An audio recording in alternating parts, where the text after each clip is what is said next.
Welcome to Mythic Slumber. Tonight we return to a gentler Alexandria, marble columns in the dusk, distant lamps along the water, and the slow, steady flow of the Nile. In this calm light, we'll trace the life of Cleopatra VII, a thoughtful queen, a careful diplomat, and the last pharaoh watching two worlds meet. We'll linger with her in quiet rooms full of scrolls and starlight, in shaded courtyards, on balconies above the harbour, as power shifts softly around her. And when her story has unfolded like a long, deep breath, we'll drift into a softer imagining, a peaceful what-if. Where her ships hold the line, Rome is gently turned aside, and the map of history settles into a different shape. If this kind of quiet storytelling helps your mind to rest, you can always come back to this channel, and whenever you wish, you're welcome to gently like and subscribe so these tales are waiting for you whenever sleep feels far away. Before Cleopatra ever opened her eyes to the light of Alexandria, Egypt had already lived through one of its great changes.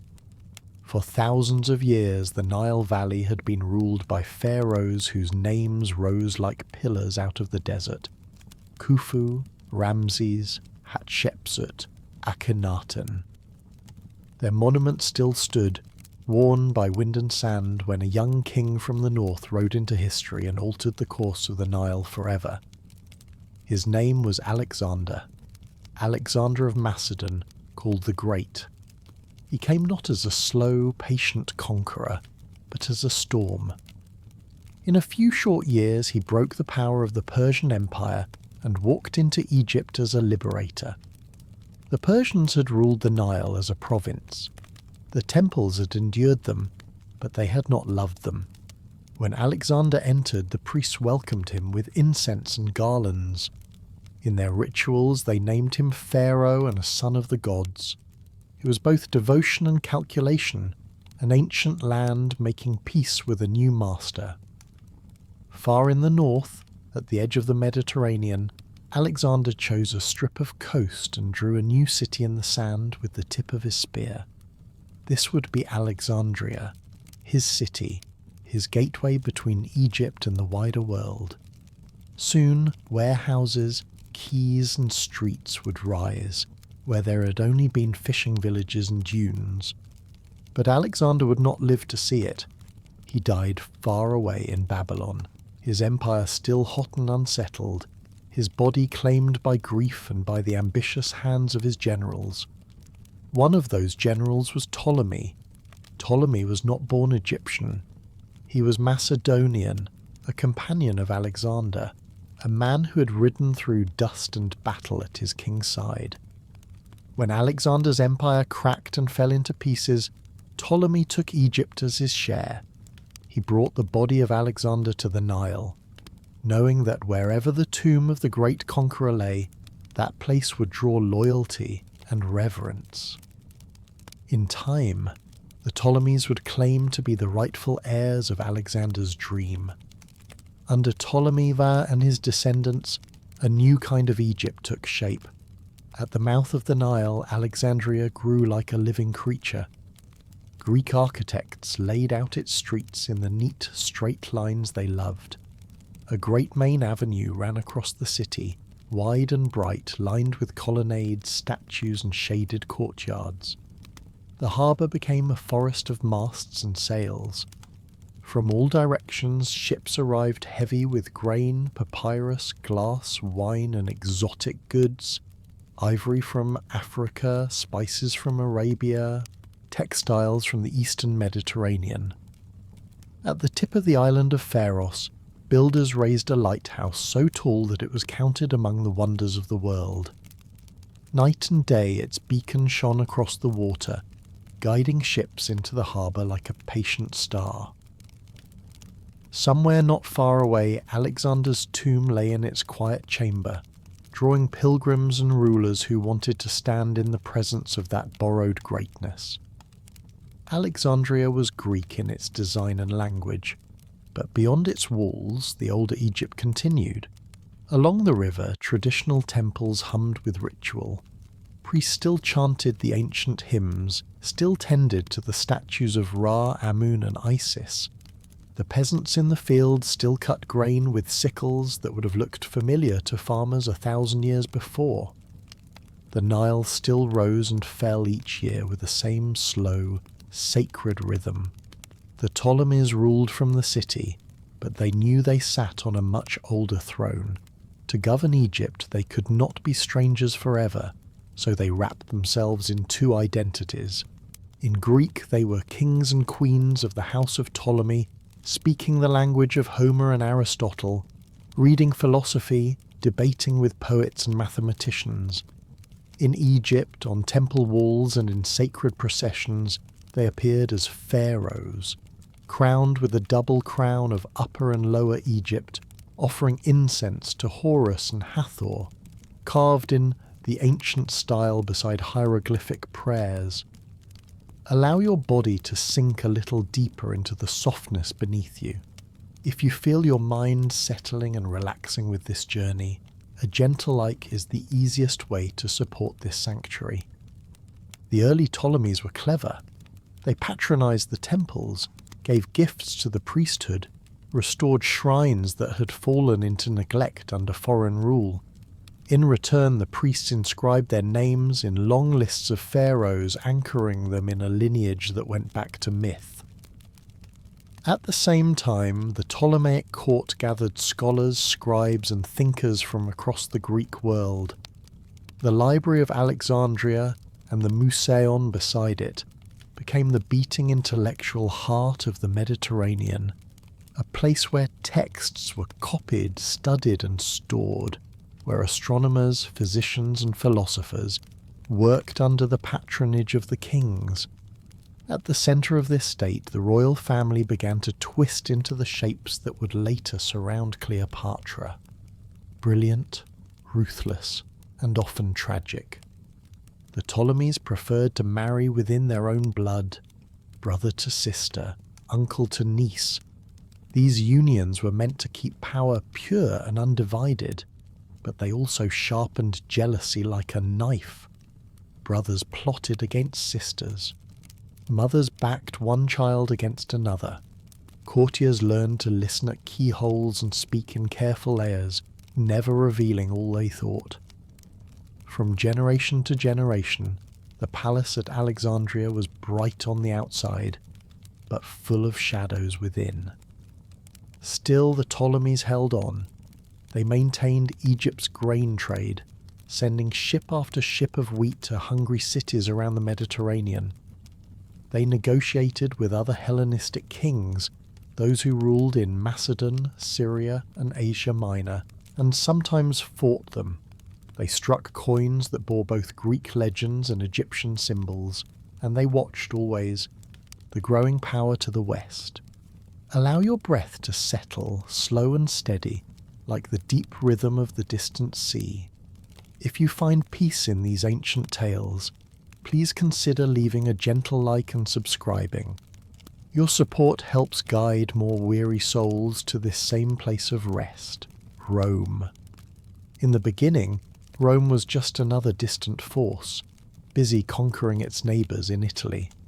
But as the centuries moved on, Roman armies marched farther, fought harder, and did not easily retreat. They beat Carthage, they pushed east into the Greek world. Kingdoms fell or bent the knee. Rome was greedy for grain, for provinces, for ports where its ships could refuel and regroup. The Ptolemies could not help but see the pattern. Egypt's wealth, its fertile fields, its harbours, its gold and papyrus would be tempting. To survive, the kings and queens of Alexandria would have to play a careful game. They sent embassies, they offered gifts, they sometimes let Roman troops and envoys into their politics, hoping to be protected even as they risked being controlled. By the time Cleopatra's father, Ptolemy the sat on the throne, those ties had grown dangerously tight. He paid Rome for recognition. He borrowed money from Roman bankers. His status as king depended less on the old rituals in the temples of Egypt and more on the quiet approval of senators and generals across the sea. In Alexandria's streets, the people whispered about his weakness. In Rome, his name appeared in ledgers and letters as a client ruler, useful but not respected. The house of Ptolemy had begun in the wake of a conqueror bold and confident, shaping Egypt into a new Hellenistic kingdom.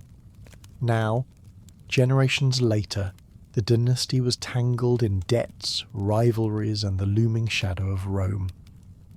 And somewhere, in the upper rooms of the palace, a young girl would grow up listening to all of this. The tales of Alexander, the old songs of Egypt, the gossip about her father's dependence on foreign power. She would learn languages, histories, and the art of keeping her face still when others argued. She would inherit a throne that was both gilded and cracked. That girl would be Cleopatra. But before she appears, the long story of her house lies beneath her, like the layered silt of the Nile. Greek and Egyptian, brilliant and unstable, rich and exposed to the wind that was blowing from Rome. By the time Cleopatra was born, the palace at Alexandria was a place where voices never stopped. Greek, Egyptian, Hebrew, Aramaic, the tongues of traders from Cyprus, Crete and the Levant. Sound drifted through courtyards and along colonnades like birds that refused to rest. The sea murmured at the edge of the city. The Nile breathed in the distance. Inside the marble walls, a child opened her eyes to a world that was already half story, half negotiation. She was Cleopatra, daughter of Ptolemy the Pharaoh. Not the first Cleopatra in her line, but the one who would make the name echo longest. Her earliest memories would have been of light and pattern. Sun spilling down into the palace gardens, painted ceilings with constellations marching in slow procession, the cool touch of stone beneath bare feet during the heat of the day, the rustle of papyrus scrolls when tutors unrolled them, the faint scratch of reed pens, the murmur of servants slipping through doorways with water, fruit, and messages. In those years she was not yet a queen, or even an heir. She was one child among several in a family that trusted no one completely, not even its own blood. There were older sisters, younger brothers, a cluster of relatives who might be friend or rival or both, depending on the mood of the adults who ruled. One lesson came early. In the house of Ptolemy, love and danger often sat at the same table. Still, in the nursery, there was time to play. Cleopatra would have grown up with toys not so different from those of other wealthy children. Little carved animals, knucklebones, balls, miniature carts, dolls with painted eyes. Nurses told stories to lull them. Some tales were Greek. Heroes on the wine-dark sea, clever Odysseus, bold Heracles. Others were Egyptian, stories of Ra's journey across the sky, of Isis searching for Osiris, of clever children protected by household gods with bright, watchful faces. The voices that shaped her earliest understanding belonged mostly to women, nurses and tutors, priestesses and older female relatives, all weaving different strands of knowledge into her days. But as she grew, her education became something sharper and more ambitious. Cleopatra, from an unusually young age, was trained not just as a princess, but as a potential ruler.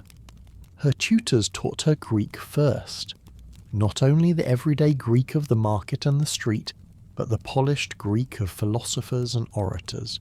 She read, or was read, lines from Homer and the tragic poets. She learned how to shape arguments, how to persuade, how to make words move hearts and minds. She learned math and astronomy too, not as abstract puzzles, but as tools. Astronomy could help with calendars, festivals and omens. Mathematics could help with taxation, grain storage, the building of canals and fortifications. In Alexandria, with its famous library and museum, scholars moved in and out of the palace like tidewater, and the young princess would have heard them speaking of stars, geometry, medicine, and philosophy. For her, learning was never only for pleasure, it was training. Unlike many of her Ptolemaic ancestors, Cleopatra also made a choice, or had one made for her, that would set her apart. She learned Egyptian.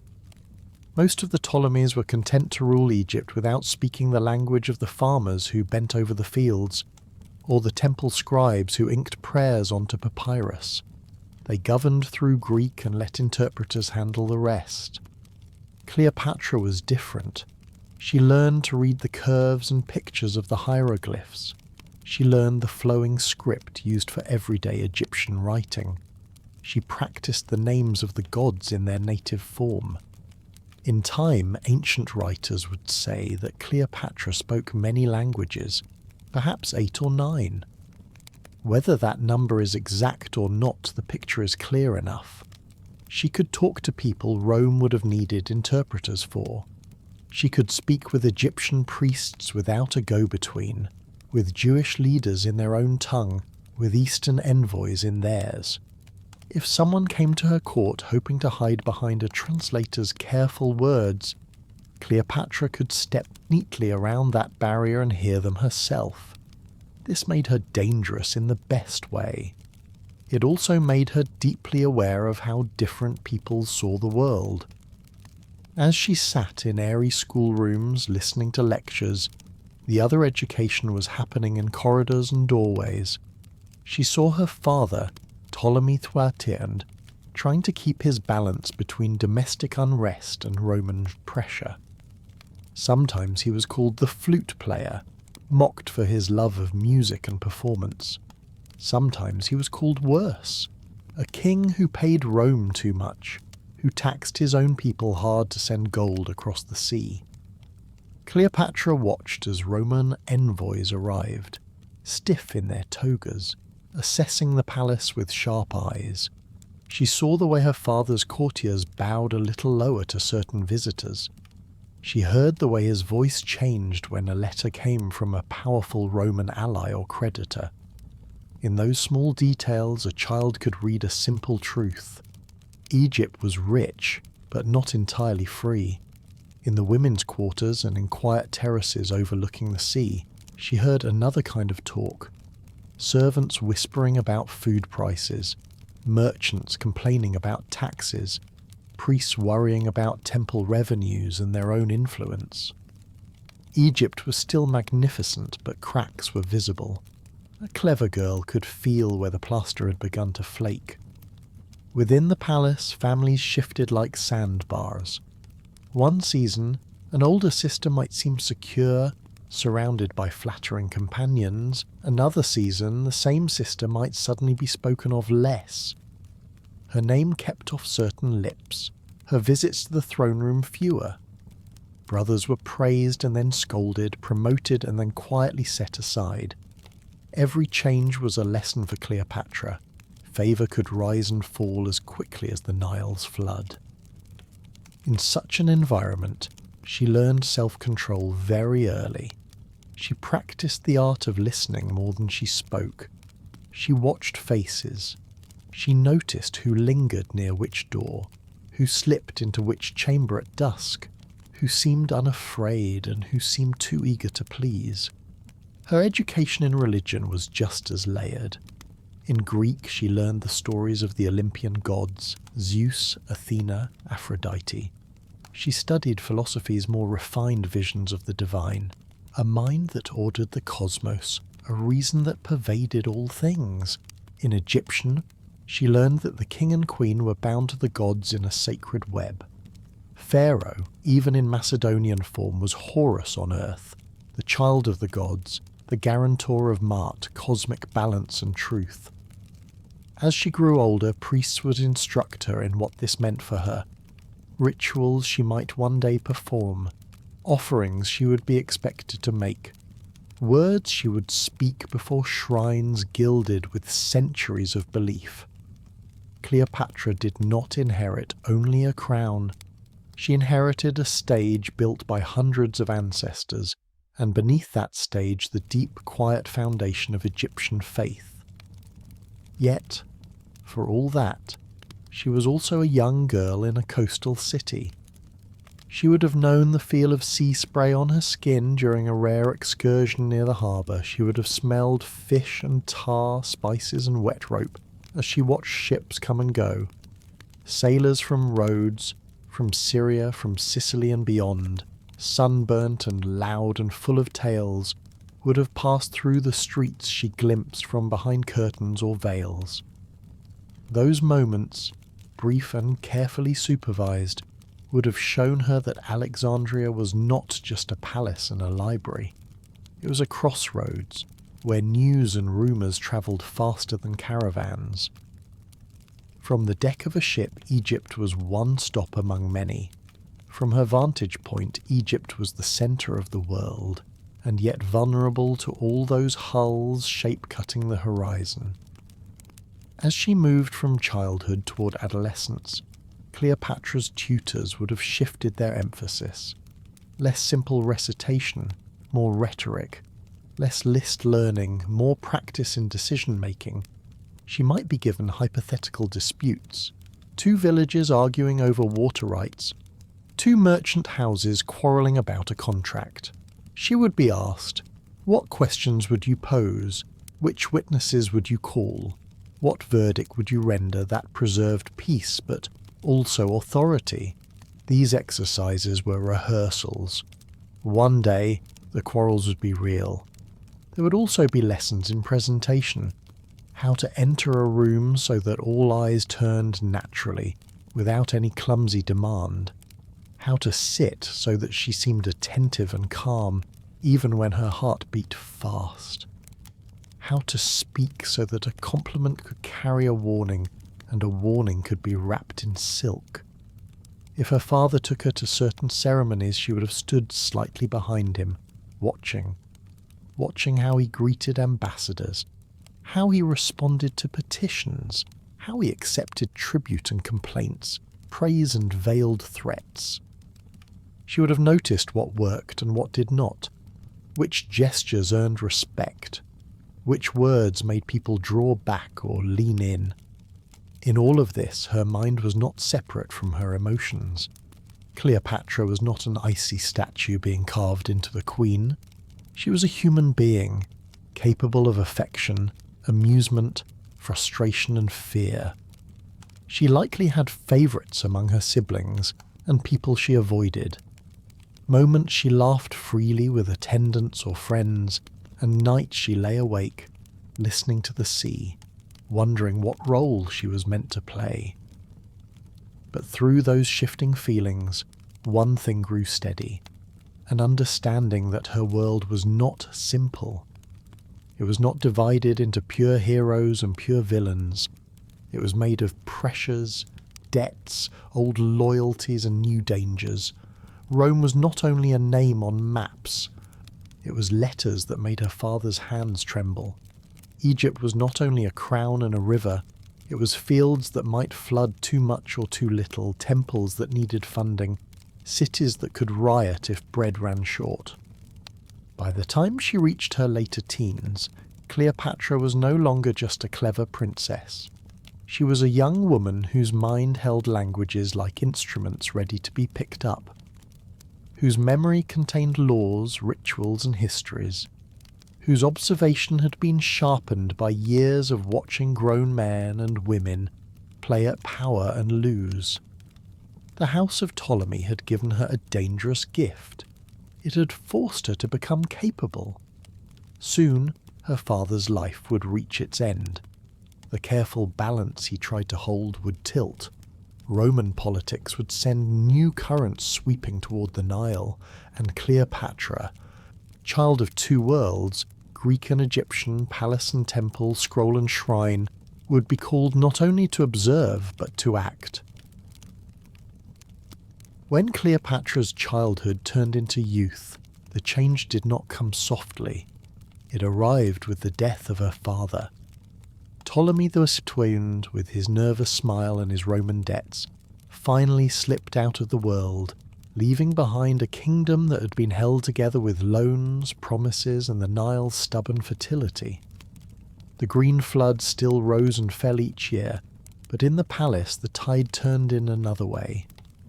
The old king left a will that named 2 heirs to rule together, Cleopatra and her younger brother, Ptolemy XXXIII. She was about 18. He was a boy. On papyrus it looked neat. 2 royal names side by side, like matched columns on a temple facade. In practice, it meant that power itself had become a narrow bridge between them, and behind them, a crowded press of courtiers, generals, priests, and foreign watchers all jostling for influence.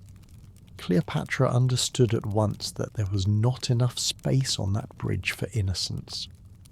From the first months of their joint reign, her presence stamped itself on the machinery of the state. Decrees and documents from this early period carry her name alone, or put her title before her brother's.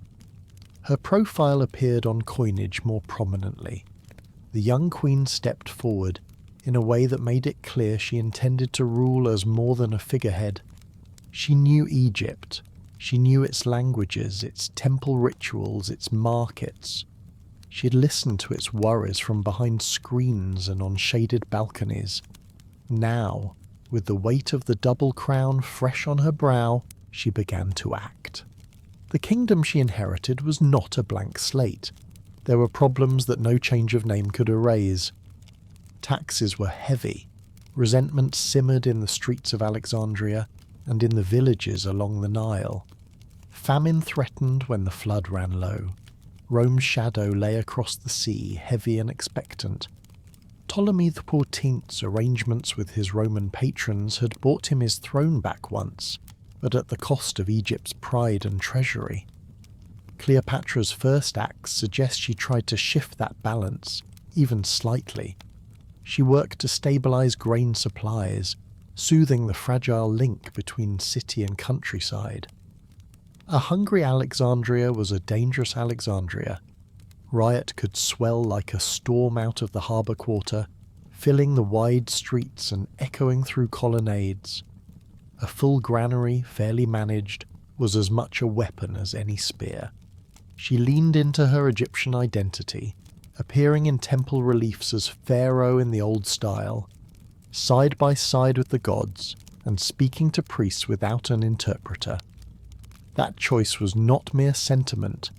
Aligning herself with the temple networks meant tapping into a parallel structure of influence. The scribes, overseers and local elites who watched the river and the people more closely than any courtier could. At the same time, she could not ignore the Greek and Macedonian nobility, nor the Roman envoys who still weighed every move made in Alexandria. For them, she remained the Hellenistic queen, educated, witty, able to discuss philosophy with scholars and policy with generals. In her person, she tried to bind 2 worlds, but the rope she twisted was under tension from the start. Around her brother, Ptolemy XIII, other threads were being pulled. He was younger, more pliable, and for ambitious men at court, that made him attractive. Chief among these influences was Pothinus, the eunuch who acted as the boy king's guardian, and Achillas, a capable general. To them, Cleopatra's assertiveness was not reassuring, it was threatening. Every decree that bore her name more boldly, every appearance she made as sole ruler, suggested a future in which their influence would shrink.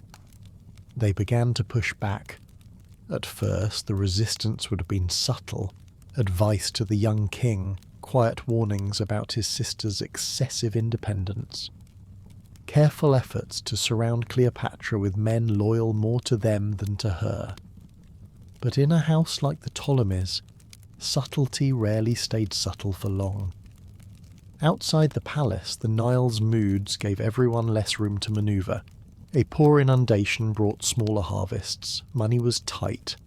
The need to pay soldiers, maintain walls and fleet and appease Rome did not lessen because the river faltered. Under such pressure, any ruler's popularity might wane. even one who spoke the people's tongue and honoured their gods. Whispers began to curl through Alexandria that the queen was too proud, too domineering, that she favoured certain factions, that perhaps her brother should assume more visible control. In other times, such talk might have been just part of the city's normal chatter, lost among arguments about philosophy and theatre, grain prices and gossip. But in these years, the atmosphere was already tense. The struggle between Cleopatra and her brother's circle moved from quiet rivalry to open confrontation. Decisions were contested, orders were undermined, allies were squeezed. At some point, likely around 49 or 48 BCE, the balance tipped. Cleopatra found herself edged out. The formal language would have been polite, wrapped in phrases about joint rule and shared responsibility. The reality was harsher. The queen was increasingly isolated, her allies pressured or removed, her position in Alexandria no longer secure. Then came the decisive act. She was pushed from the city. Exile for a Ptolemaic royal did not mean a humble retreat into obscurity, it meant regrouping. Cleopatra withdrew eastward, probably into Syria, the region that had so often been a battleground between Ptolemaic and Seleucid claims. There, she began the hard work of raising support. Imagine the contrast. In Alexandria, marble colonnades, intellectual debates, the murmur of the library. Beyond Egypt's frontier, a harsher line of forts, dusty roads, and cities that had seen many flags. Cleopatra, with what loyal retainers and funds she could gather, went into this narrower world to build a counterweight. She would have appealed to old Ptolemaic ties, to mercenaries hungry for pay, to local rulers willing to back her in exchange for future favours.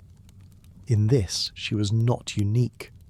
Hellenistic history is full of royal exiles assembling armies in foreign lands, then marching home to claim or reclaim a throne. But the stakes, this time, were complicated by a wider storm.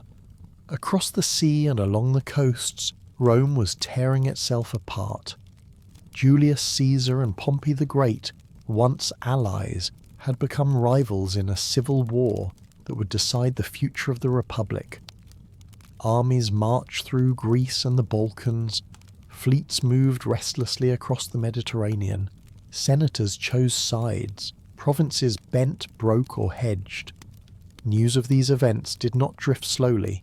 It arrived quickly along the same trade routes that carried spices and scrolls. Cleopatra in exile could not ignore this. She'd grown up watching Roman envoys and reading Roman moods over her father's shoulder. Now, as she plotted how to return to Alexandria, she had to account for the fact that any move she made might intersect with Rome's own conflict. Back in Egypt, Ptolemy III's court would have presented a triumphant front. The young king, it was said, now ruled with proper advisers at his side. Cleopatra, the troublesome elder sister, had been removed. The official proclamations would have emphasized stability, tradition, continuity. On the ground, reality was rougher. The same financial and political problems remained. The army still needed paying. The priests still expected support. The populace still watched the price of bread with anxious eyes. If there was satisfaction among some factions at Cleopatra's removal, there must also have been unease. Exiled royals did not always stay gone, and Egypt was still, unmistakably, in Rome's field of vision. In her camp beyond Egypt's borders, Cleopatra considered her options. She could gather forces and attempt a swift strike back into the country. Risky, with her resources limited and the loyalty of Egyptian troops uncertain. She could seek a Roman patron, placing her gamble on one of the great men currently locked in struggle. Or she could wait, hoping that the situation in Alexandria would decay enough that factions at home would invite her back without force. Waiting for someone raised as she had been must have been the hardest option, but events were moving quickly regardless of her patience. In 48 BCE, Julius Caesar defeated Pompey at Pharsalus in Greece. Pompey fled, seeking refuge and perhaps an army to rebuild his fortunes. He turned his eyes, as so many had, to Egypt, rich, strategically placed, and linked to Rome's politics. There, on the shores of Alexandria, the men around Ptolemy XIII made a decision that would shock even hardened Romans. They murdered Pompey and presented his severed head to Caesar, hoping to win the new master of Rome's favour by proof of zeal. They misjudged their audience. Caesar was appalled by this gift. He came to Alexandria personally, bringing with him not just soldiers, but his own sense of honour, strategy and opportunity. And somewhere close, near enough to strike if she dared, waited Cleopatra, the banished queen, watching for the smallest shift in wind that might carry her back to the city of her birth. The currents of three storms were about to meet: Egypt's dynastic struggle, Rome's civil war, and Cleopatra's own restless intelligence. Up to this point, she'd been a princess turned queen, then queen turned exile. Soon, in the swirling streets and smoky halls of Alexandria, she would step into a new role, a partner to one of the most powerful men alive, a negotiator for her country's survival, and a woman whose choices would ripple outward all the way to Rome itself. For now, though, picture her in the half-light of a foreign camp. The air is cooler at night. The stars above Syria are sharp and bright. Messengers arrive with news: Pompey defeated, Pompey dead, Caesar in Alexandria. Cleopatra listens. She knows the city where she was born. She knows the men who pushed her out. She knows Rome's hunger. Somewhere between caution and necessity, a plan begins to form. Night always falls on cities the same way, quietly at first. In Alexandria, lamps were being lit along the harbour one by one when Julius Caesar arrived to find that his former rival's story had ended in the sand. Pompey the Great, once Rome's master of armies and oceans, had stepped out of a small boat, trusting that Egypt's young king would offer shelter. Instead, on that lonely stretch of shore, he was stabbed and decapitated. His head, still recognisable, was placed in a jar and carried away as if it were a trophy and not the last remnant of a man who had commanded legions.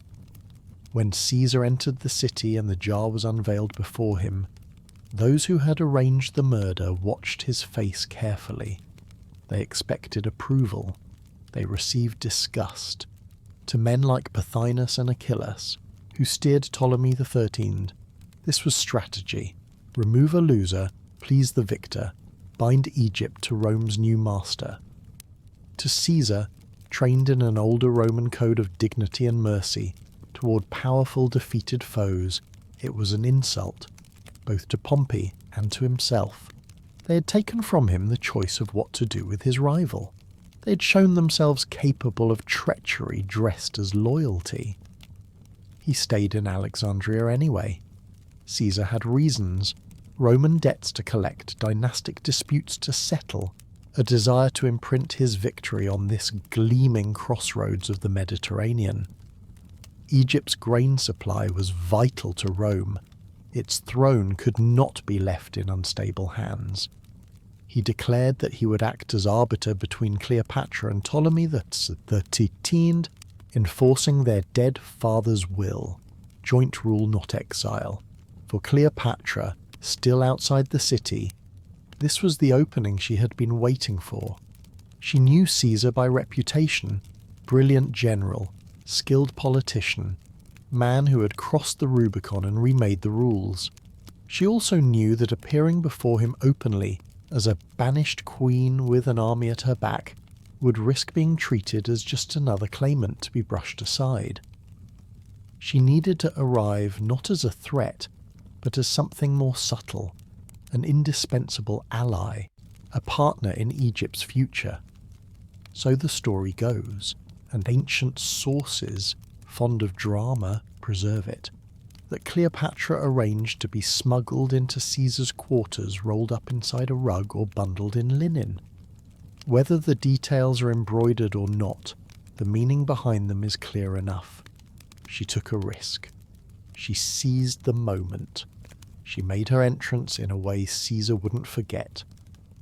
Imagine that private chamber in the palace lit by oil lamps smelling of the sea and hot stone. Caesar, worn from war and travel, reviewing letters, servants admitting what looks like a simple package, a gift from a loyal supporter.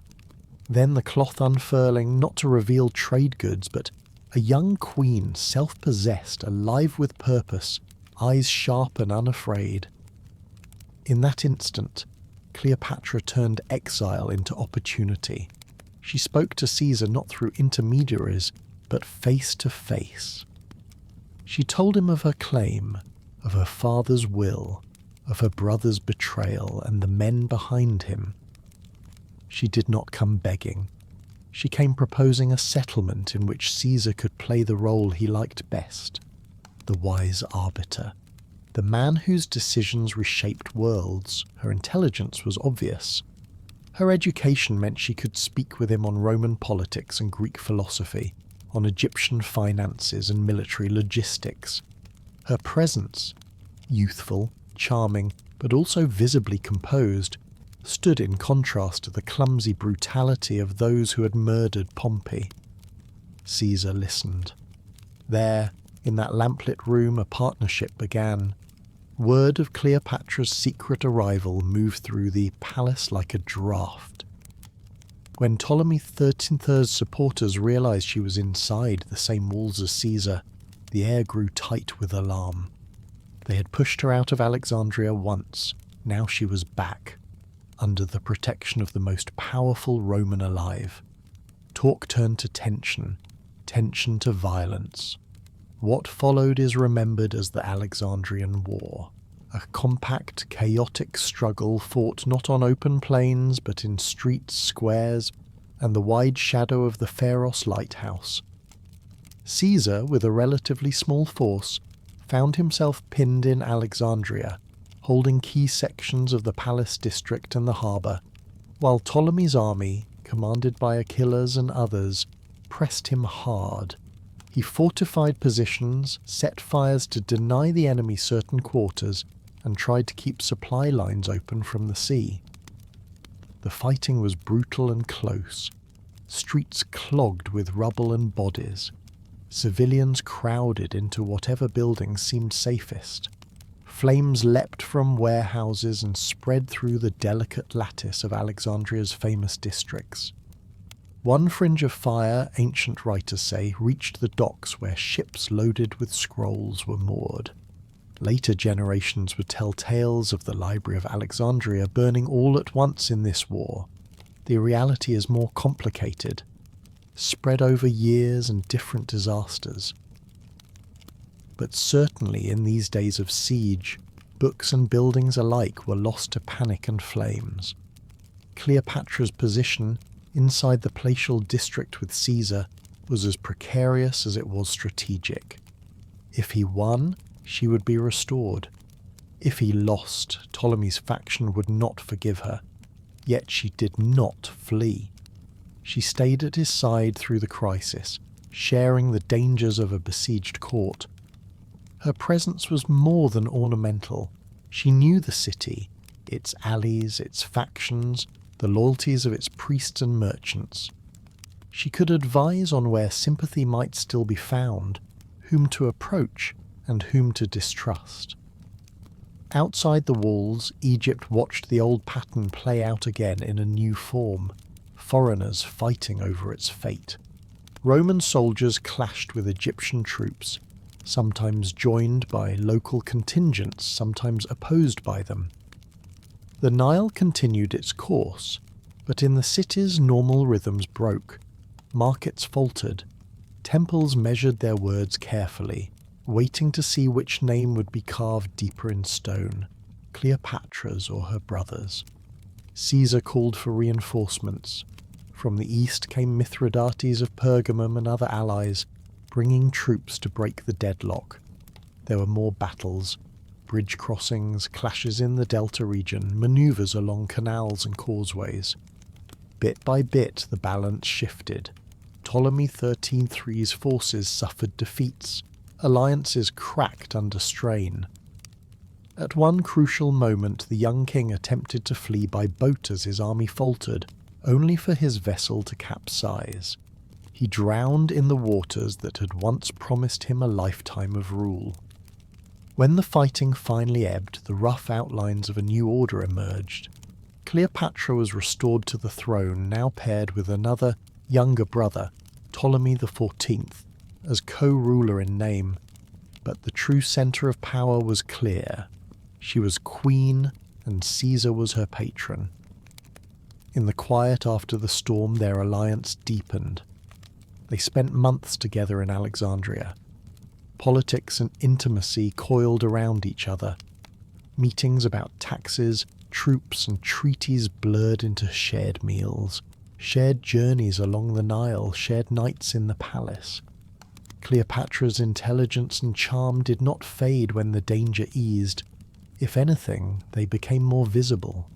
She could speak to Caesar of Homer and Egyptian myth, of Roman law and temple economics. She could host him aboard a royal barge as it drifted down the Nile, showing him the monuments of an older world. He in turn was fascinated not only by the queen, but by the country she embodied, a land of ancient power and immense potential. Somewhere in those months Cleopatra became pregnant. In 47 BCE she bore a son, Ptolemy XIV Philopator Philometor Caesar, whom we know more simply as Caesarion, Little Caesar. To Cleopatra, this child was not only a personal joy, but a symbol, a living link between Egypt and Rome, between the old pharaonic line and the new Roman power. To Caesar, still married in Rome but accustomed to weaving personal ties into political strategy, the situation was more delicate. He did not publicly recognize Caesarion as his heir in Rome. That role would later go to his grandnephew Octavian. But in Egypt, the boy's very existence whispered of broader ambitions, a future where a son of Caesar and Cleopatra might stand astride both worlds. When Caesar eventually departed Alexandria to pursue his campaigns against Pharnaces in the east, and later against remaining Roman foes, Cleopatra remained Queen of Egypt, now with a Roman lover's favour and a royal child in her arms. Her position was stronger than ever, yet also more entangled in Roman affairs than before. She would make at least one journey to Rome, arriving with a small court, staying in a house across the Tiber, and appearing in the city that had reshaped so much of the Mediterranean. To some Romans she was a curiosity, an exotic queen in splendid dress, associated with Caesar's unprecedented honours and ambitions. To others she was a warning sign, a foreign influence, a symbol of monarchy in a republic that still told itself it hated kings. For Cleopatra, Rome was a place to observe as much as to be observed. She watched the Senate and the Forum, heard the murmurs of the people, felt the strain in the air around Caesar's growing power. She saw, with the same sharpness that had always served her, that his position, though towering, was not unshakable. In 44 BCE, when Caesar was assassinated on the Ides of March, the shock rippled through every room where his name had been spoken, from Rome to Alexandria. Cleopatra, back in Egypt by then or soon after, would have understood immediately. The man who had lifted her up and bound Egypt's fate to his own was gone, and in his place stood uncertainty. Her first great alliance with Rome had brought her from exile to restored queenship, from danger to a moment of dazzling power. It had also tied her kingdom more tightly than ever to the tempers and tragedies of Roman politics. Now, queen of a wealthy land, mother of Caesar's child, Cleopatra stood in a world that had just lost its brightest, most dangerous star. The next question was one she had been preparing for, all her life without quite knowing it. Without Caesar, how would she keep Egypt safe? And how would she steer it between the new Roman rivals already rising where the old giant had fallen? After Caesar's death, the world did not stop. It lurched. In Rome, his blood dried on the floor of the Senate. In Alexandria, the news would have arrived as words in a trembling voice, carried across land and sea like a dark wind. One day, Cleopatra was the lover and ally of the most powerful man alive. The next, he was gone, and everything that had rested on his presence, alliances, favours, protections unspoken but understood, suddenly felt thinner. Cleopatra had known from childhood that power could change hands overnight. But this was different. This was Rome itself cracking. She was Queen of Egypt, mother of Caesarion, ruler of a land still rich but forever exposed. Her task now was to turn shock into strategy. In the palace at Alexandria, she would have listened carefully to the first reports. Caesar killed by senators. The assassins calling themselves liberators. Marcus Antonius, Antony, manoeuvring in the aftermath. A young heir named in Caesar's will Gaius Octavius, his grandnephew, suddenly elevated to Gaius Julius Caesar Octavianus. Names and positions shifted like tiles on a mosaic. Cleopatra's first concern was Egypt itself. Whatever storms shook Rome, her country had to keep breathing. The Nile still needed its dikes and canals watched. Grain still had to be measured, taxed and stored.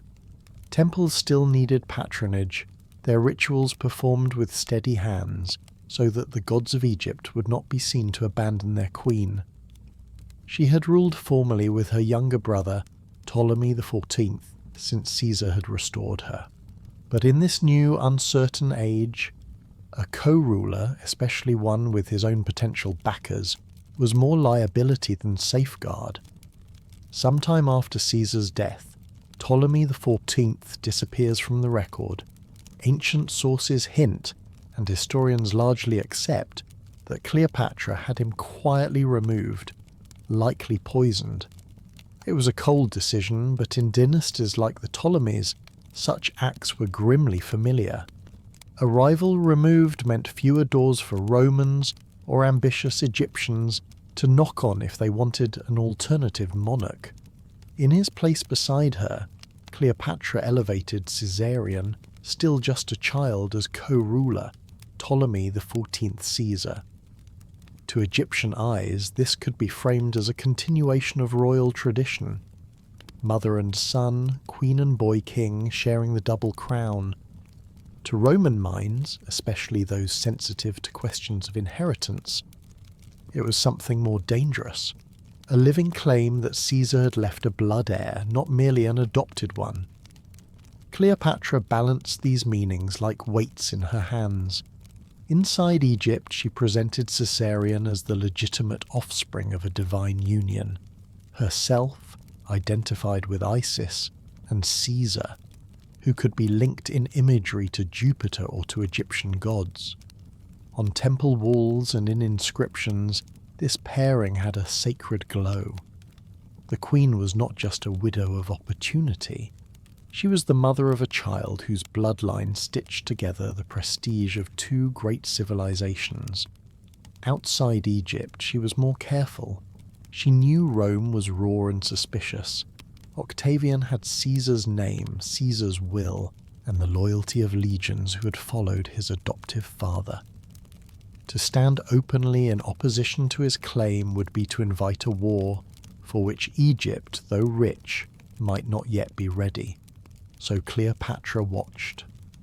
From Alexandria, she tracked Rome's chaotic unfolding. Antony delivering a fiery funeral oration for Caesar, turning the crowd against the assassins. Brutus, Cassius, and the other conspirators fleeing or regrouping in the eastern provinces. Octavian arriving from Illyricum to assert his rights as heir, young but stubborn. Tension between Antony and Octavian, then a temporary settlement. The Roman world was dividing itself into camps, and each camp looked hungrily toward Egypt's grain and gold. For Cleopatra, the question was not whether Roma would look her way, it was which Roman would reach out first and on what terms. While she waited for that answer, she worked to make Egypt as strong and self-contained as possible. She shored up internal stability, easing tensions where she could. Taxation, always heavy, had to be managed with an eye to both treasury and unrest. If Rome came demanding money or ships, she needed room to supply without stripping her own people to the bone. Temple networks, vital to Egyptian social order, were nourished. Offerings made, repairs funded, priesthoods honoured. Each favour brought not only goodwill from the gods, but loyalty from the human beings who interpreted those gods' wills to the people. Cleopatra also continued the long Ptolemaic tradition of patronage. Scholars in Alexandria still had work. Doctors still dissected and observed. Astronomers still traced the paths of planets and stars, adjusting their calculations as new observations demanded. The library and Museum remained symbols of Egypt's cultural gravity, soft power that reached beyond spears. In the harbours her shipwrights worked. Egypt's fleet was both shield and bargaining chip. If she could maintain a navy of real strength, she would not be merely a client to whichever Roman emerged on top. She would be a partner whose cooperation mattered. Amid all this she raised Caesarion. Imagine him as a small boy in high echoing rooms, a child who did not fully understand why his father was spoken of in a tone that mixed awe and grief. A child taught Greek and Egyptian from his first words, learning to bow in one way in the temple courtyards and another in Greek-style halls. A child surrounded by tutors who knew that, if he lived, he might someday be asked to stand at the junction of worlds. Cleopatra would have instructed him herself, when time allowed, not merely in letters and rites, but in the stories that shaped his identity. She could tell him of Caesar's courage and cunning, of Egypt's long history, of the responsibilities that attended the double crown. She could not yet tell him what shape the world would be in when he grew. No one could. Beyond Egypt's borders, Roman factions continued to clash and compromise. In 43 BCE, after a series of maneuvers, defeats, and uneasy alliances, a formal arrangement took shape, the Second Triumvirate. Octavian, Antony, and Lepidus agreed to share power, dividing Rome's territories among them and promising to avenge Caesar and restore order, for Rome's good and also their own. Antony claimed the eastern provinces as his sphere. That made him, inevitably, the Roman with whom Cleopatra would most have to deal. He was not a stranger to her in name. She would have heard of his bravery in battle, his charisma, his close relationship with the late Caesar, and his reputation for both generosity and excess. In his hands, the East could become either shield or spear point toward Egypt. The triumvirs began cleansing their opposition through proscriptions, lists of enemies to be outlawed, their property confiscated, their lives forfeit. In the turmoil, both wealth and fear spread. Rome's focus was still inward, but eyes in the East, governors, allied kings, cities, watched Antony to see how he would rule. Cleopatra had decisions to make. If she tilted too clearly toward Antony and he fell, she would be exposed. If she snubbed him and he rose, she would invite his resentment. If she tried to play both sides, she risked being mistrusted by all. Her best strategy, as always, was to present Egypt as indispensable, too useful to alienate, too wealthy to ignore. too stable to gamble with lightly. When famine or shortage touched other lands, Egypt's grain could make or break campaigns. When fleets needed harbours and supplies, Alexandria's docks and warehouses mattered. When armies needed pay, Egypt's gold and trade routes could help, if the price was right. Cleopatra navigated this by acting not like a supplicant but like a sovereign negotiating from strength. Delegations passed between Alexandria and Roman commanders. Gifts were exchanged. Statues, rare animals, carefully calculated sums of money. Messages were phrased with care. Friendship without submission, cooperation without surrender. At home, she continued to cultivate her image as a pharaoh in her own right. Reliefs from this period show her performing rituals alone, without a male king overshadowing her. In these scenes, she wears the crowns, offers incense, receives divine symbols. To the Egyptian eye, she's not simply a foreign queen dabbling in their customs. She's the living continuation of a line that runs back through Ptolemies, through the Site and New Kingdom dynasties, into the mist of myth. In the Greek-speaking parts of her court, she still played the role of Hellenistic monarch, lover of learning, defender of cities, generous patron of arts and letters. When envoys from the Greek cities of Asia Minor or the islands arrived, they were received in halls where statues of Greek gods stood beside Egyptian motifs, where conversation ranged from politics to poetry. The duality that had shaped her since childhood, Greek and Egyptian, palace and temple, was now her great advantage. She could speak to each audience in the symbols they understood best, but even the most balanced queen cannot halt every storm. In 42 BCE, Antony and Octavian defeated Brutus and Cassius at the Battle of Philippi in Greece, crushing the main forces of Caesar's assassins. The old Republican cause, at least in its traditional form, was shattered. The Mediterranean world now lay essentially under the shared control of two ambitious men, Antony in the east, Octavian in the west. After Philippi, Antony turned eastward to organise his territories, settle debts, and gather resources for his next moves. Part of this meant meeting with allied and subject rulers, kings and queens who owed Rome money, troops, or both. Cleopatra's name appeared on that list. Some ancient sources claim she was slow to answer Antony's initial summons, perhaps weighing her options, perhaps ill, perhaps deliberately testing his seriousness. Eventually, though, a meeting was arranged in Tarsus in Asia Minor. For Cleopatra, this was a hinge moment like her secret entrance to Caesar's chambers years before. She knew Antony would be measuring her wealth, her willingness to support his ambitions, her loyalty, or lack of it. She also knew that first impressions mattered, especially to a man whose pride and senses were as keen as his strategic mind. So she prepared not merely to obey a summons, but to stage an arrival.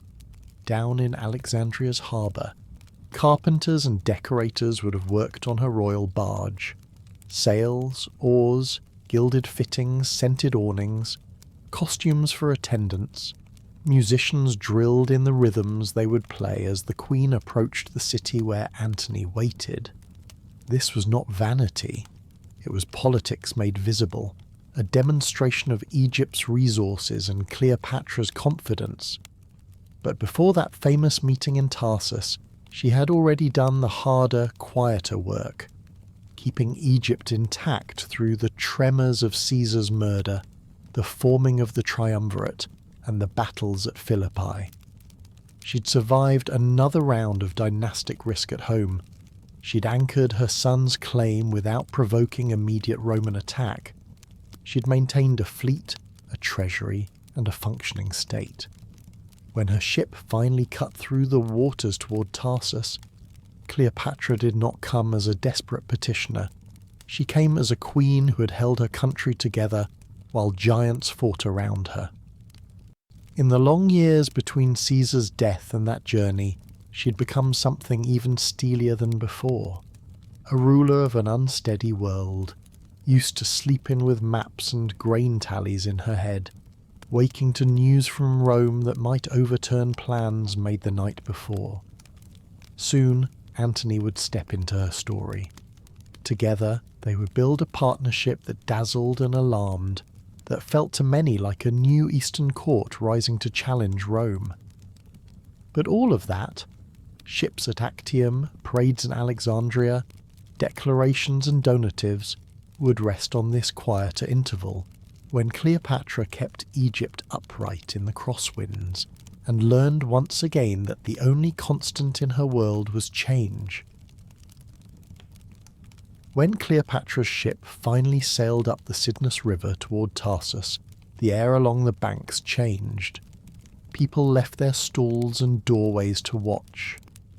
News ran ahead of the prow like ripples. Antony was waiting inland, in a city baked by sun and filled with the dust of soldiers' boots. He had summoned many rulers before, and most had come in the same way.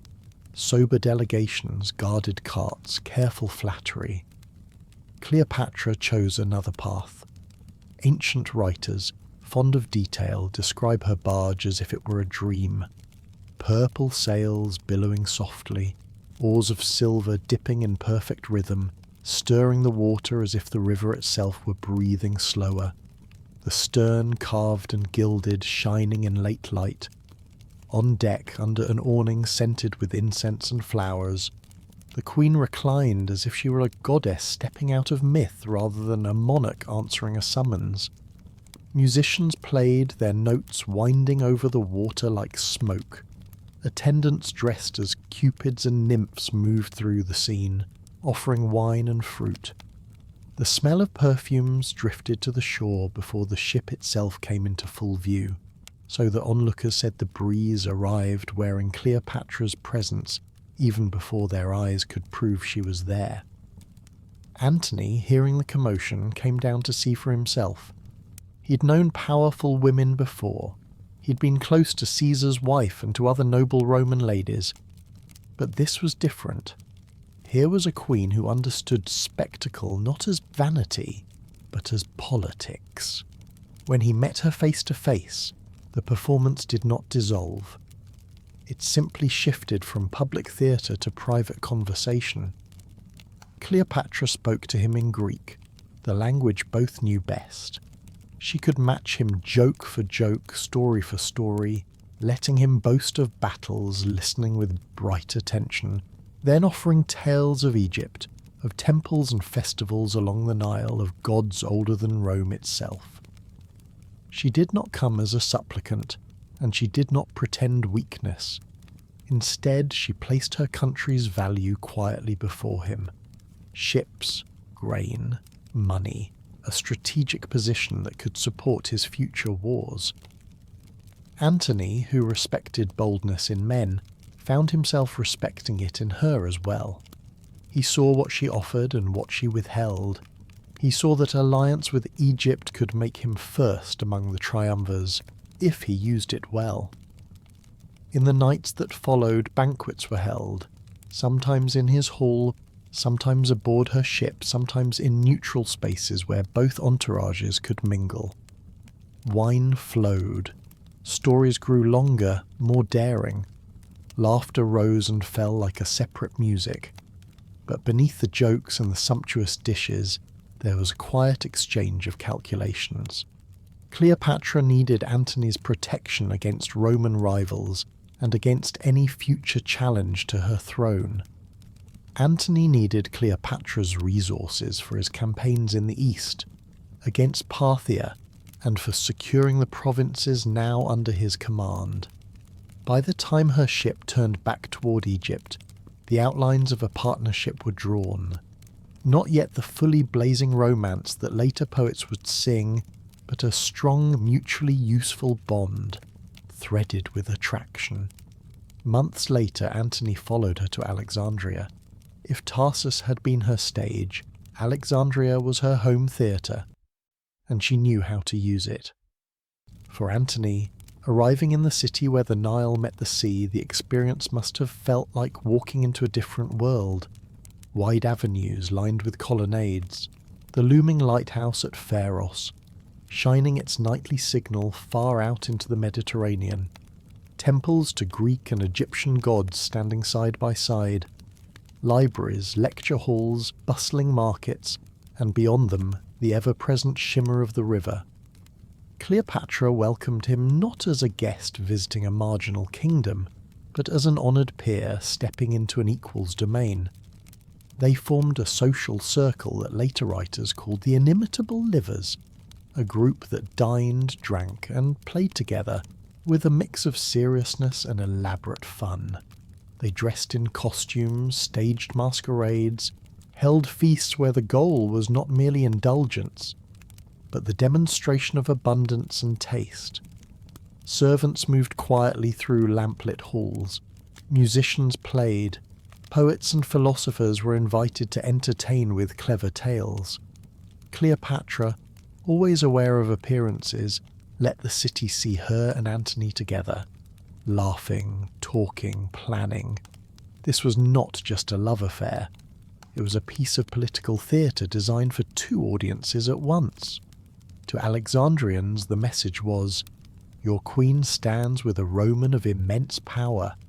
Egypt is not alone." To Rome, carried by rumour and report, the message was, Antony is deeply tied to Egypt and to Cleopatra. The East is becoming his world as much as theirs. In private, their relationship deepened. Cleopatra was no simple ornament to Antony's life. She could discuss military matters, geography, and logistics with him in a way few in his circle could. She knew the harbours of the eastern Mediterranean, the moods of local kings, the financial skeleton beneath any campaign. Antony, who had lived long among soldiers and senate intrigues, found in her someone who understood the strain of command.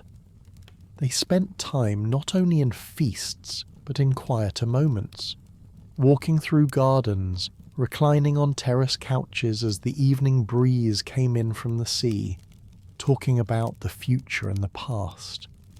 They both had burdens they did not always share with others. Here, for a time, they could acknowledge them. In these years, Cleopatra bore Antony 3 children. First came twins, a boy and a girl. Alexander Helios, sun, and Cleopatra Selene, moon. Their names already link them to cosmic imagery, to lights that rose and fell over Egypt's skies, steady and eternal. Later she bore a younger son, Ptolemy Philadelphus. For Cleopatra, these children were more than personal joy. They were potential anchors for an entire Eastern settlement, princes and princesses who could in time rule over lands Antony controlled or influenced. Antony, for his part, had other children as well, Roman ones born to his wife Octavia, sister of Octavian. His life divided itself between 2 worlds, Rome and its stern, suspicious politics, Alexandria and its luminous theatrical ease. When duty called, he left Egypt and returned to Roman spheres. He campaigned in the east, negotiated with kings, fought Parthian enemies. He went back to Italy to try to mend or manage his relationship with Octavian, marrying Octavia as a gesture of reconciliation. But the pull of Cleopatra and Alexandria did not fade. To Roman eyes, this pull looked dangerous. Rumours spread that Antony had become too Egyptian, too wrapped in Eastern luxuries. Stories exaggerated his indulgence, that he dressed as a god, that he let Cleopatra command him, that he had traded Roman discipline for foreign softness. In Alexandria, the picture looked different. There, Antony was a powerful ally working with the queen to secure borders, fight enemies, and protect a shared sphere of influence. When he returned to the city after stretches away, the court would have been ready, feast prepared, politics waiting, a queen and children eager to see him. Together, Cleopatra and Antony began to imagine a larger eastern kingdom. In 34 BCE, after a campaign in Armenia, Antony staged a grand ceremony in Alexandria known to us as the Donations of Alexandria. In a great display, Cleopatra and her children were seated in magnificent attire, and Antony publicly granted them territories and titles. Cleopatra was acclaimed as Queen of Kings. Caesarion, her son by Julius Caesar, was presented as King of Kings, linked symbolically to the legacy of his Roman father and the ancient pharaohs. Alexander Helios was assigned lands in Armenia and Parthia, at least in theory. Cleopatra Selene, parts of Cyrenaica, little Ptolemy, Philadelphus, territories in Syria and Asia Minor. These donations were as much wish list as reality. Some of the lands were not firmly under Antony's control, but the symbolism was sharp. Here, before an Alexandrian audience, Antony and Cleopatra were acting like co-founders of a new dynastic arrangement, centered in Egypt, stretching over the eastern Mediterranean. To Egyptians, and to many in the East, this might have looked like a restoration of local prestige after centuries of Roman encroachment. To Octavian, watching from Italy, it was an alarm bell. In his speeches and propaganda, Octavian began to shape a simple, powerful story for Roman ears. Antony, once a great Roman, had been seduced and corrupted by a foreign queen. He now placed her above his Roman wife. He gave away Roman victories and Roman-friendly territories to her and to their half-Greek, half-Egyptian children. He meant to shift the centre of power eastward, away from Rome. Cleopatra in this telling was not a sovereign partner. She was an enemy queen, dangerous, manipulative, a threat to the Roman way of life. The truth, as always, was more complicated. Antony's ambitions, Cleopatra's calculations, and the needs of Egypt and the eastern provinces all braided together in their choices. But simple stories travel fastest, and Octavian knew how to use them. In the meantime, in the halls and gardens of Alexandria, life continued in its layered way. Children grew, Caesarion learning to read more complex texts, to ride, to understand both his Egyptian and Roman heritage. The twins laughing in courtyards, chasing each other between pillars, attended by nurses who told them stories of gods and heroes from two cultures at once. Ptolemy Philadelphus toddling after older siblings, weaving unsteady lines through rooms filled with conversation. Cleopatra kept governing. She saw to taxation, temple support, legal disputes. She received envoys from client kings and Greek cities, from temple councils and guilds. She presided over religious festivals, appearing as Isis in processions, carrying the symbols of a goddess whose myth spoke of grief, search, and restoration. Antony, when he was present, shared in state rituals, appearing beside her in ceremonies that presented them as a pair whose authority came not only from Rome or Egypt, but from a kind of cosmic arrangement.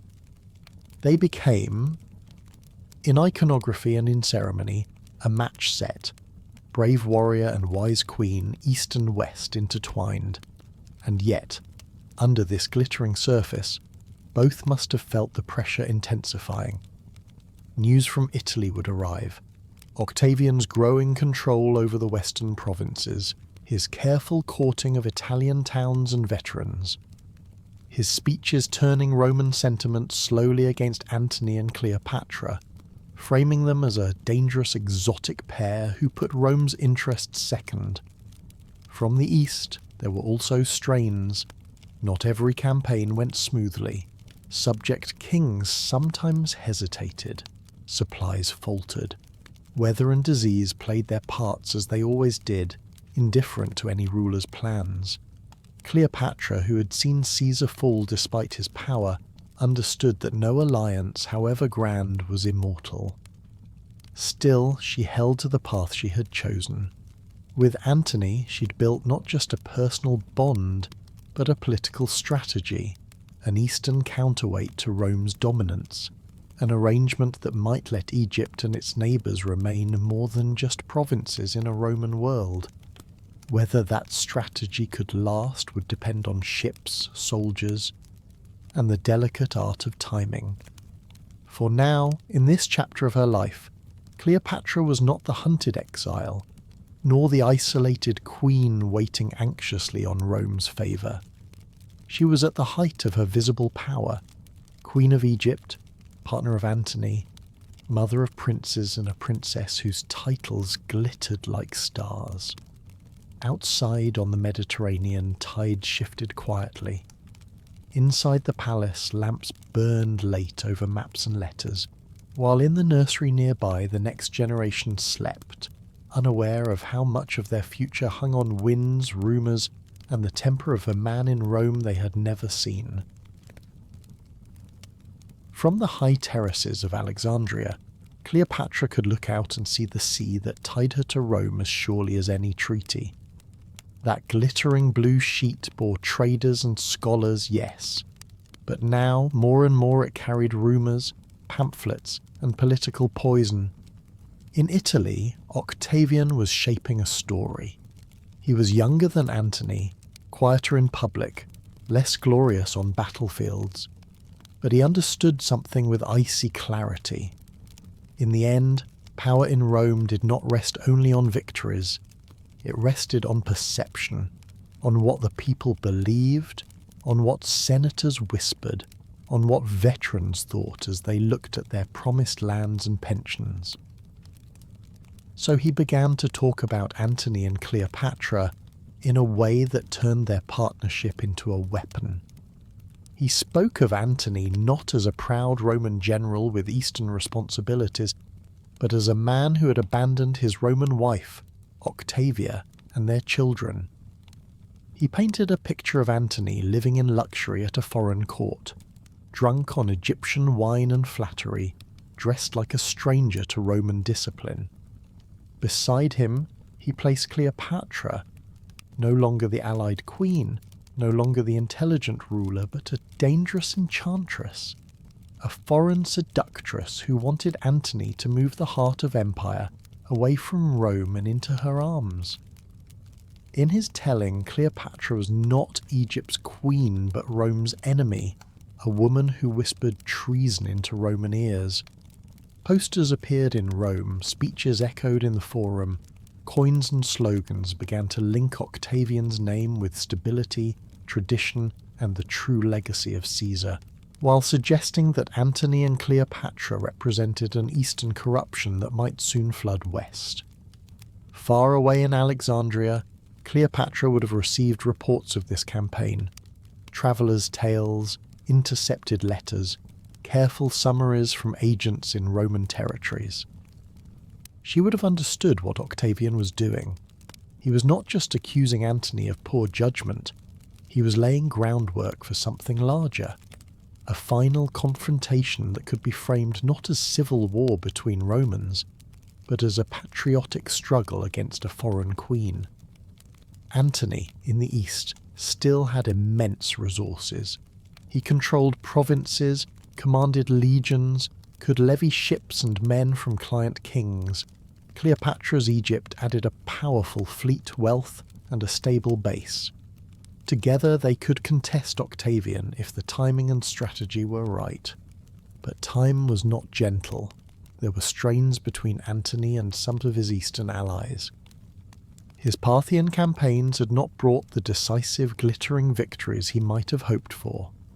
Supply lines had been long and painful. Soldiers grew weary of distant wars. Local rulers watching Roman politics hesitated, waiting to see which side would emerge unbroken. In this atmosphere, Cleopatra's support mattered more than ever. Her fleet, her gold, her grain could keep Antony's war machine moving. Her court could serve as a centre, a cultural and political counterweight to Rome. In Alexandria, councils grew more tense. Maps were spread on polished tables. Messengers came and went at all hours, bearing news from Greece, from Asia Minor, from Italy. Cleopatra, sitting beside Antony in these meetings, brought her own clarity. She knew the coastlines, had read the winds of the Eastern Sea for years. She knew which harbours were loyal, which had uncertain hearts. She understood that if they were to face Octavian, they would need not only numbers, but coherence, a plan that kept their forces fed, supplied, and coordinated. At the same time, she was still governing Egypt. The Nile did not pause its cycle because two Romans were circling each other. Floods still had to be measured, irrigation systems maintained, disputes settled. If Egypt slipped into unrest, Antony's whole eastern base would fray. She walked a double path each day. One part of her mind attended to the daily business of rule: grain, taxes, temple festivals, legal judgments. The other part traced routes across the sea, recalculated risk, weighed how far she and Antony could stretch before something snapped. Meanwhile, Octavian moved carefully. He secured Italy, calming veterans with land, reassuring towns with promises of stability. He tightened his grip on the western provinces. He gathered support in the Senate, presenting himself as the guardian of Roman values, the man who would save the state from chaos and foreign influence. In 32 BCE, the situation hardened. Antony divorced Octavia formally. Politically, this was more than a private decision. It was a public slight to Octavian's sister, and by extension to Octavian himself. It was also an unmistakable message.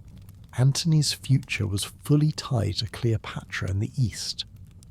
Octavian seized on this. He had Antony's will, some say stolen from the custody of the Vestal virgins. In it, according to ancient writers, Antony requested burial in Alexandria at Cleopatra's side, not in Rome. Whether every detail is true or not, Octavian held it up before the Senate and the people as proof of betrayal. "Look," he could say in effect, "this man means to make Alexandria his true home, this queen his true partner, and to raise their children over lands that should belong to Rome. He wants to shift our world's centre away from us." The Senate declared war, but in a politically clever way, not on Antony himself, but on Cleopatra. It let Octavian frame what was coming as a foreign war, not yet another Roman civil war. He was not fighting a fellow Roman, he insisted. He was defending Rome from an Eastern queen. In Alexandria's palace, the air grew tighter. Cleopatra would have felt the shift in every new report brought to her chambers. Octavian mobilizing fleets and legions, allies rallying to him, neutral powers growing nervous. There was no longer any path that did not involve risk. To submit quietly would be to accept occupation, humiliation, and the likely erasure of Egypt's independence. To fight was dangerous, but it at least offered a chance, a narrow one, for survival in an altered balance. So they prepared for war.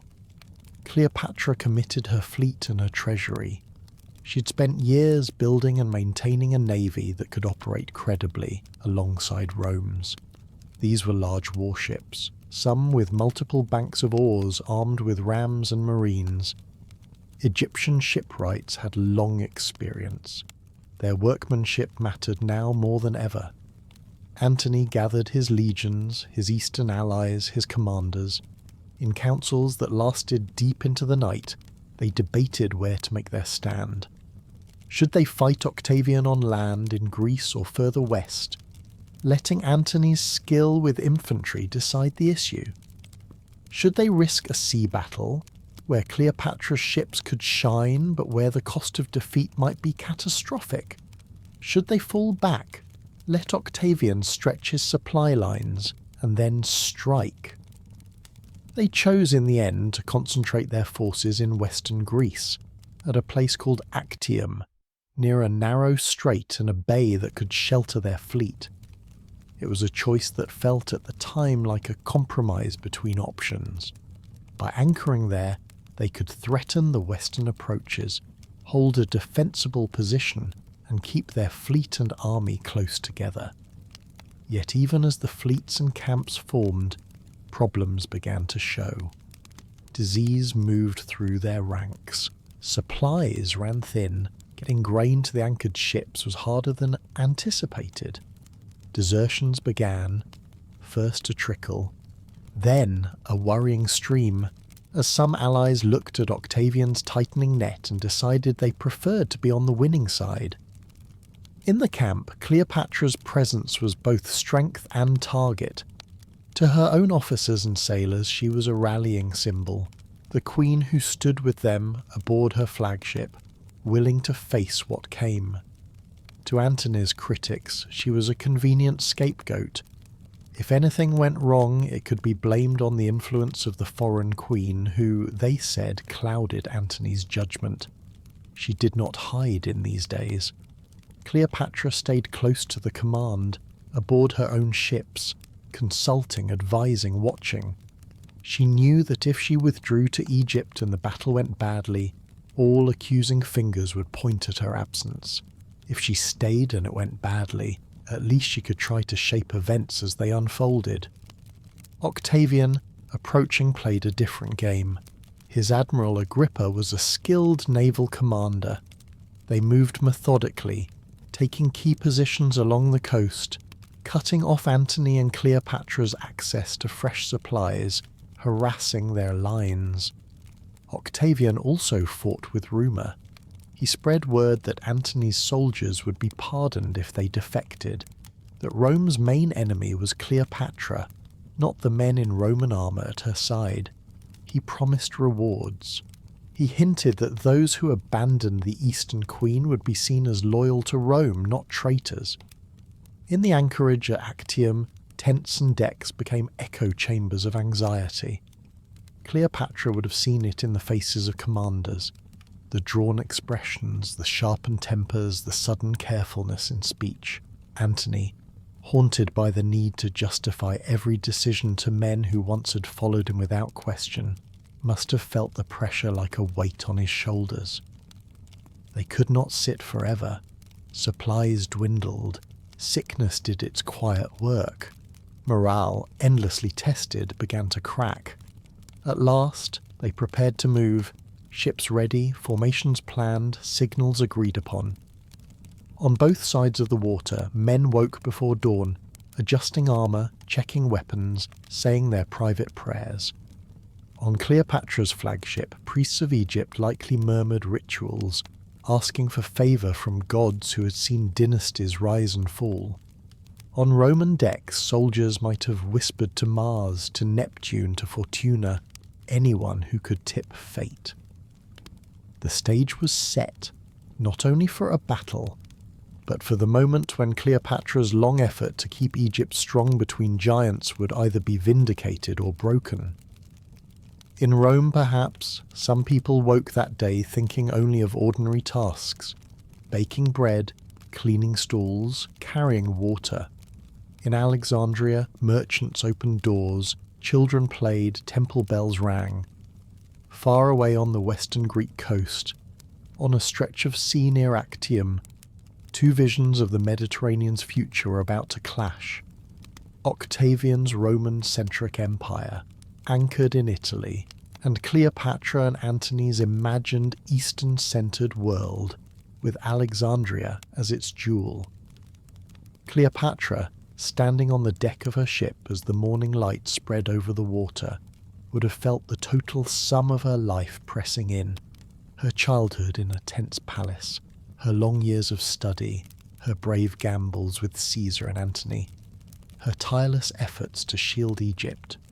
All of it, now riding on wind, wood, and human nerve. The sun climbed higher over the bay of Actium, burning the mist off the water. Across the narrow strait, two fleets faced each other. Octavian's compact, well-supplied squadrons, commanded by Agrippa, and the larger but strained fleet of Antony and Cleopatra, heavy with the big warships, and the weight of expectation. On Cleopatra's flagship, the deck smelled of salt, pitch, and incense. Her Egyptian sailors stood at their posts, marines checked shields and helmets, fingers moving in familiar rituals over worn wood and bronze. Priests muttered prayers near the stern, asking the gods to steady hearts and hands. Cleopatra, dressed for command not for spectacle, watched the water, the wind, and the formation of friend and foe. She knew that beyond the sea, beyond the haze, the fate of Egypt itself was coiled in this day. Antony's flagship lay not far from hers, his standard fluttering. Between them, signal boats carried instructions, when to advance, when to hold position, how to respond if Octavian's line shifted. The plan, such as it was, hinged on breaking through Octavian's squadrons and escaping south with as much of the fleet as possible. Regrouping, continuing the war on better terms, perhaps closer to Egypt where supply would be easier. But plans are fragile things when hunger, doubt, and disease have been eating at a camp for weeks. Antony's crews were worn. Some commanders were unsure. The knowledge that men had already defected to Octavian lay like a shadow across the decks. On Octavian's side, Agrippa kept his ships tight and patient. They did not rush. They knew the winds favoured them, the supplies favoured them, and their crews were steadier. They could afford to wait for Antony's fleet to move first, to commit, to expose any weakness. At last Antony gave the order. Oars bit into the water, great hulls groaned forward, sails bellied. The line of ships moved out from the protection of the bay, turning into battle formation. Trumpets blared.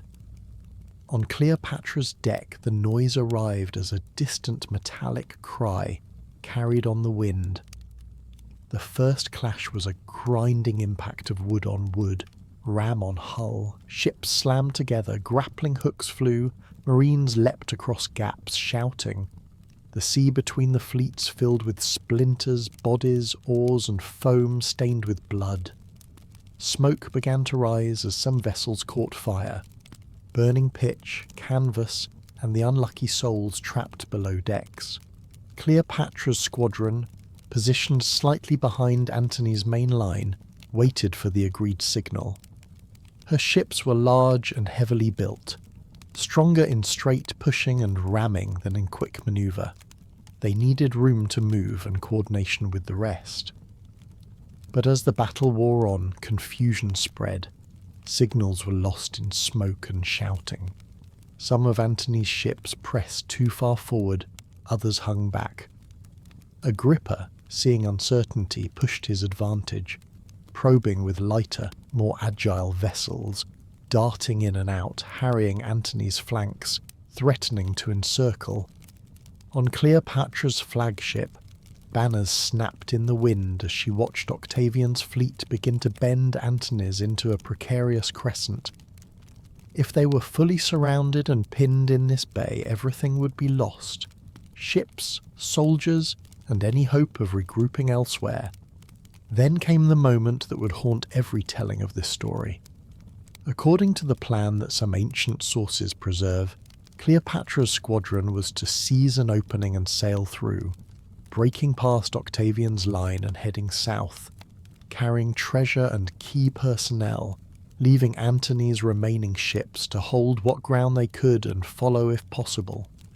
Escape, not annihilation, was the true goal.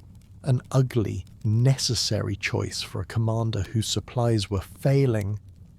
At a critical instant, Cleopatra's flagship and the ships directly under her command hoisted sail, caught the wind and surged forward. Their oars churned, their hulls slipped through a gap in the fighting line. With skill and a portion of luck, they forced their way past the worst of the melee and out into open water. From the decks of other ships, it must have looked like flight. A stream of Egyptian warships, including the Queen's own, sailing away from the battle while the din and smoke still thickened behind them. On Antony's flagship, amid chaos and conflicting reports, he saw Cleopatra's sails lifting and turning seaward. For a heartbeat, he stood at a crossroads that no map had drawn. Stay and fight out a losing engagement with the ships that remained, or follow his strongest ally and the queen whose cause was now bound entirely to his. He chose Cleopatra. Abandoning attempts to rally the rest of the fleet, Antony took a small escort and steered after her. His ships slipped out of the boiling centre of the battle and raced to catch up with the Egyptian squadron already running south, away from Actium, away from Greece, toward the long, familiar coastline that led back to Egypt. Behind them, the fleets they had left were thrown into disarray. Without central command, without clear plan, many of Antony's remaining ships surrendered or were captured. Others were destroyed. Octavian and Agrippa did not need to annihilate every vessel. They needed only to claim the field, and with it, the perception of victory. Word carried quickly. In Rome, Octavian's supporters would soon describe Actium as a glorious triumph, the day when the true Rome defeated an Eastern ensnared traitor and his queen. The messy, desperate reality of the fight would be smoothed into a story of clean conquest. For Cleopatra and Antony, though, the story was not over. Their combined squadrons, what remained of them, fled along the coast, hugging the line of land and sea. Some ships fell behind, damaged or undermanned. Others turned aside, seeking safety in neutral ports. By the time Cleopatra and Antony reached the Nile again, their fleet was much diminished. Back in Alexandria, they faced a different kind of battle, one against despair. They had not been destroyed, but they had clearly lost the initiative. Octavian's forces, though they too had suffered, still held the stronger hand. He could now present Actium as proof that the gods and fortune favoured him. More allies would come over to his side. Fewer would risk themselves for Antony and Cleopatra. In the months that followed, Alexandria braced itself. Cleopatra and Antony tried to rebuild a position of strength. They shored up defences, rallied remaining loyal troops, prepared ships and walls. They also, in quieter ways, tested the waters of diplomacy, sending feelers to Octavian to see if there was any arrangement that might spare Egypt annihilation. Cleopatra, ever the strategist, is said to have considered bargaining directly, perhaps offering her fleet, her wealth, even Antony himself, in exchange for Egypt's survival and Caesarion's future. Whether every rumour is true or not, the notion fits her lifelong pattern: protect Egypt above all, even at personal cost. Antony, proud and wounded, struggled under the weight of defeat. Once he'd been seen as Caesar's boldest lieutenant, Rome's great commander. Now, songs and whispers travelled ahead of Octavian's advance, painting him as a man who had traded honour for an Eastern queen's pleasures. That picture was unfair, but unfair accusations can wound even more deeply than well-earned ones. As Octavian's legions marched through the eastern provinces and his ships moved along the coast toward Egypt, the circle around Alexandria tightened. Finally, in 30 BCE, the endgame came. Octavian's forces approached the city by land and sea. Skirmishes flared on the outskirts. Antony led a few last desperate sorties, trying to break the siege lines, to spark some victory that could be used at the bargaining table. None were decisive. His troops, outnumbered and outmanoeuvred, could not turn the tide. Inside the city, Cleopatra watched the walls. She prepared a final safeguard: storehouses of wealth, ships ready for a last possible escape south or east. Some accounts say she even had a fleet and treasure barges prepared on a canal, planning to slip away if Alexandria fell completely, Egypt's queen refusing to be paraded in chains. but Octavian's net was too tight and luck too thin. In the confusion of the last days, a false report reached Antony. The claim that Cleopatra, seeing no escape, had already taken her own life. Shattered by this news, believing that the partner for whom he'd risked so much was gone, Antony made his own final choice. He fell on his sword, choosing a soldier's self-inflicted death rather than capture. Mortally wounded, he was brought, according to the old stories, to Cleopatra's hidden refuge, perhaps a sealed chamber within her mausoleum complex. There he is said to have died in her arms, the two of them briefly together again amidst ruins. Cleopatra, left alone at last, still had one more negotiation to attempt. She met with Octavian face to face. In that encounter she no longer appeared as a dazzling monarch in purple sails, nor as a victorious queen of kings, but as a ruler whose city lay at another's mercy. She tried what arguments remained: Egypt's cultural value, her own political talents, the possibility of ruling as Octavian's loyal client queen, perhaps even the hint of personal charm. Octavian, however, had already chosen his path. He needed no rival royal shining too brightly in the east, and no living queen whose legend might rival his own. He promised her clemency of a sort, but Cleopatra understood the shape of Roman triumphs. She knew what it meant to be preserved for the spectacle. Paraded in chains through Rome, displayed as the defeated queen whose humiliation would seal Octavian's glory. For a woman who had spent her whole life managing appearances, who had chosen her entrances and exits so carefully, that was the one script she would not follow. In a final act of ruthless control, she arranged her own death. The details are wrapped in legend: a basket of figs concealing a venomous asp, a simple potent poison hidden in a hairpin.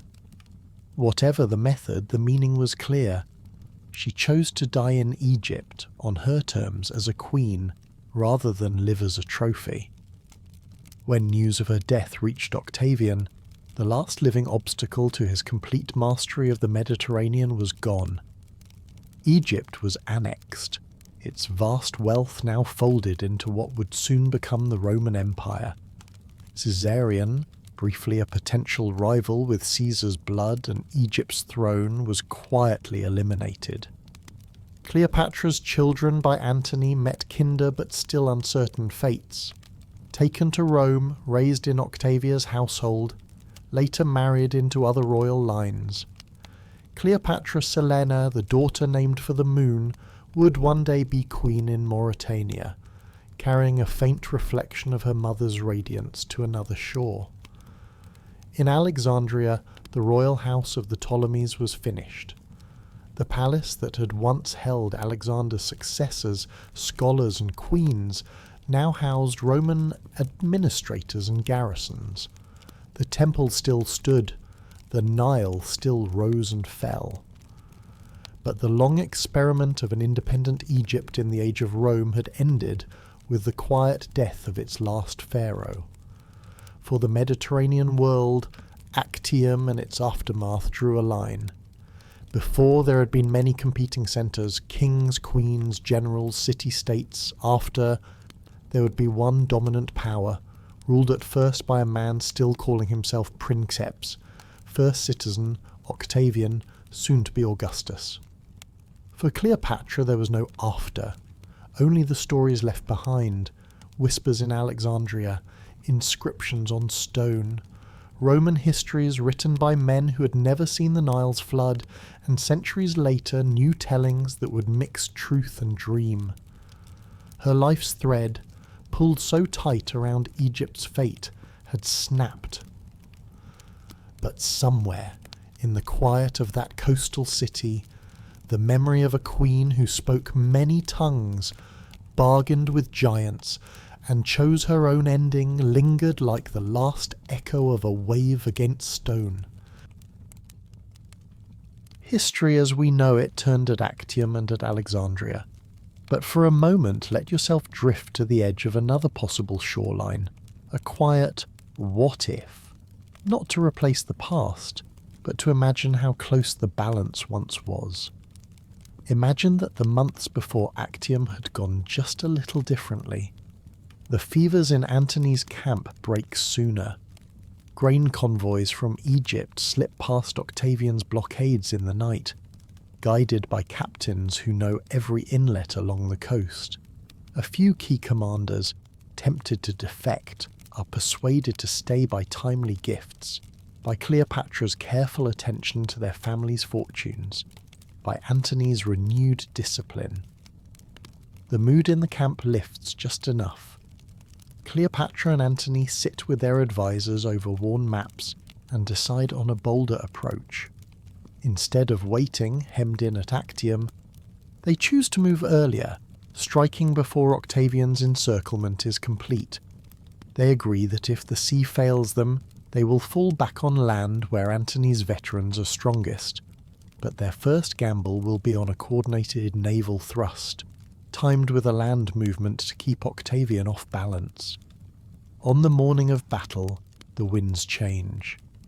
A breeze rises that favours Cleopatra's heavier ships, pushing them with surprising ease, while a contrary current tugs subtly at Octavian's line. Agrippa, experienced and sharp, adjusts, but the rhythm of the water is not entirely his friend. The sea, indifferent to politics, has simply chosen a different pattern that day.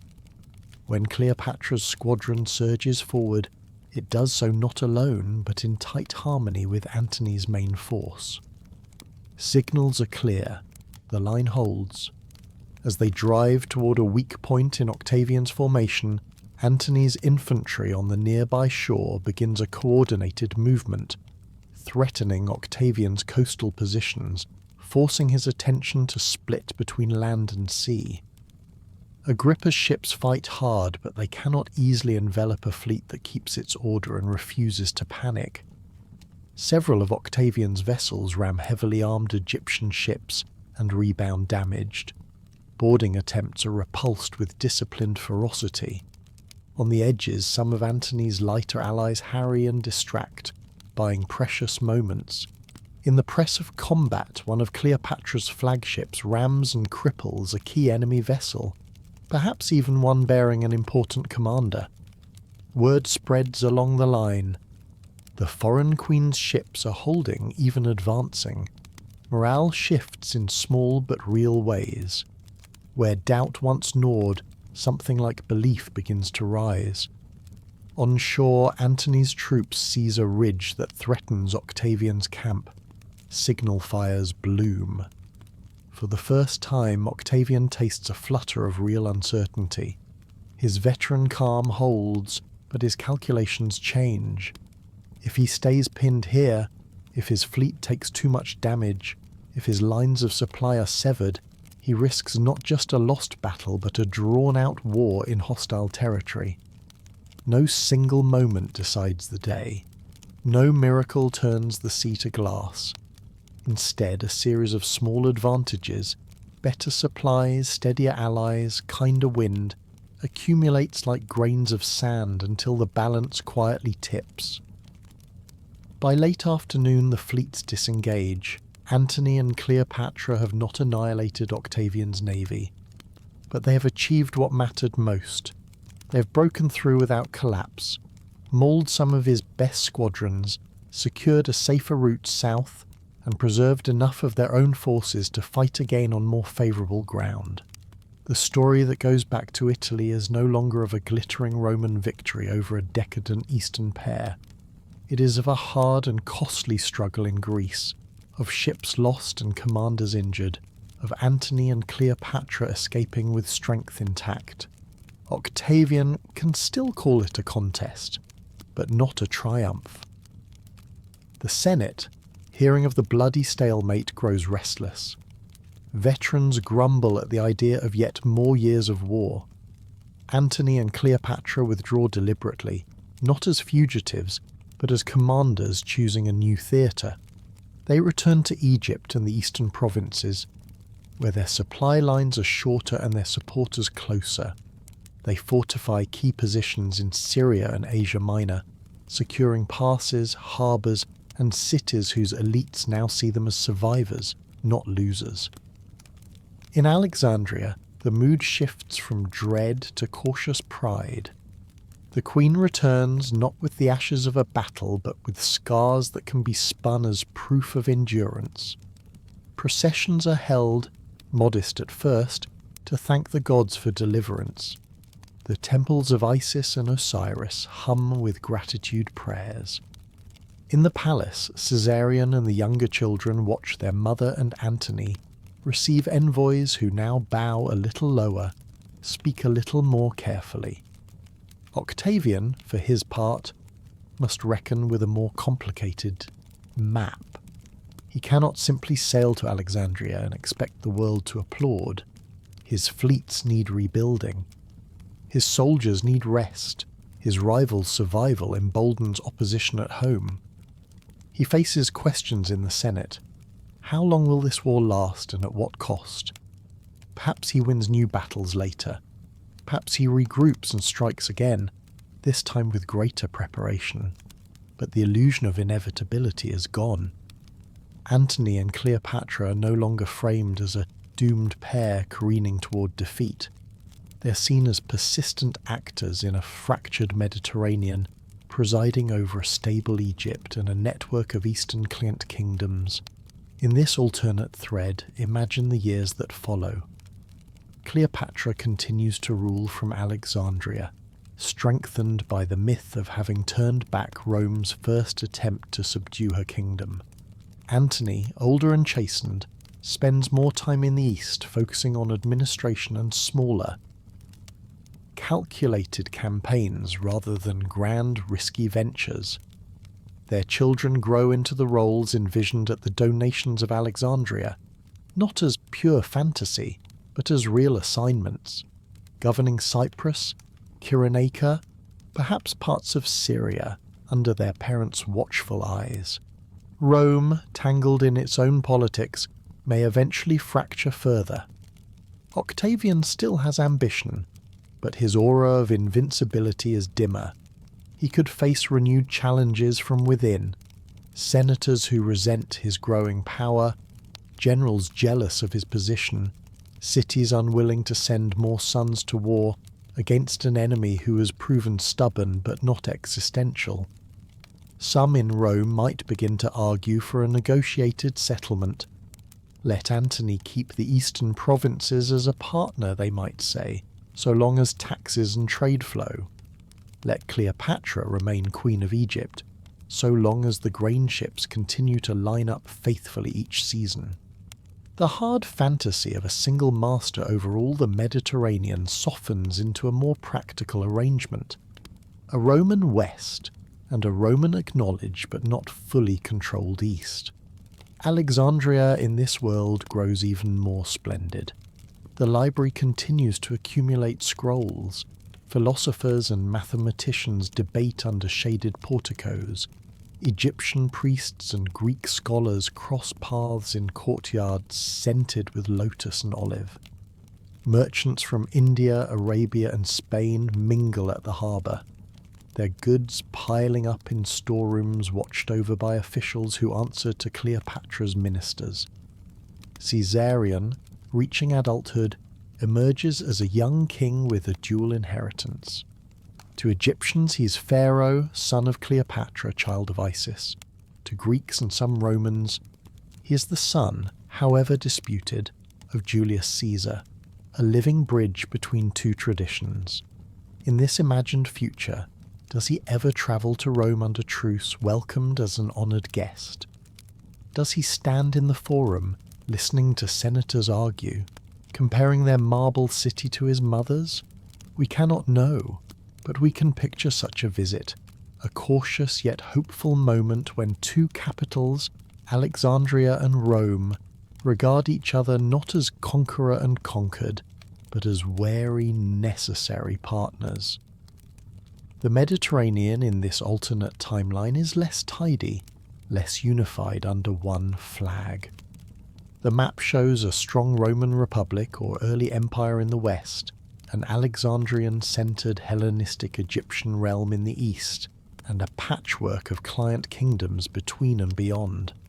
Trade flows, culture moves in both directions. Later philosophers might speak of a double sun rising over the sea, Rome and Alexandria shining from different horizons. Of course, this is only a dream laid gently over the past. In reality, Actium went the other way. Octavian became Augustus, sole master. Egypt was absorbed. Cleopatra and Antony died. Caesarion's fragile potential was cut short. But to imagine the what-if is to feel, for a moment, how slim the margins can be. How a breeze, a convoy arriving on time, a few hearts choosing courage over betrayal, could have shifted not only Cleopatra's fate, but the history of empire itself. As you drift with this alternate current, remember that it's not meant to rewrite what was. It's a story about possibility, about how even the most monumental outcomes rest on human decisions, on weather and weariness, on courage and fear.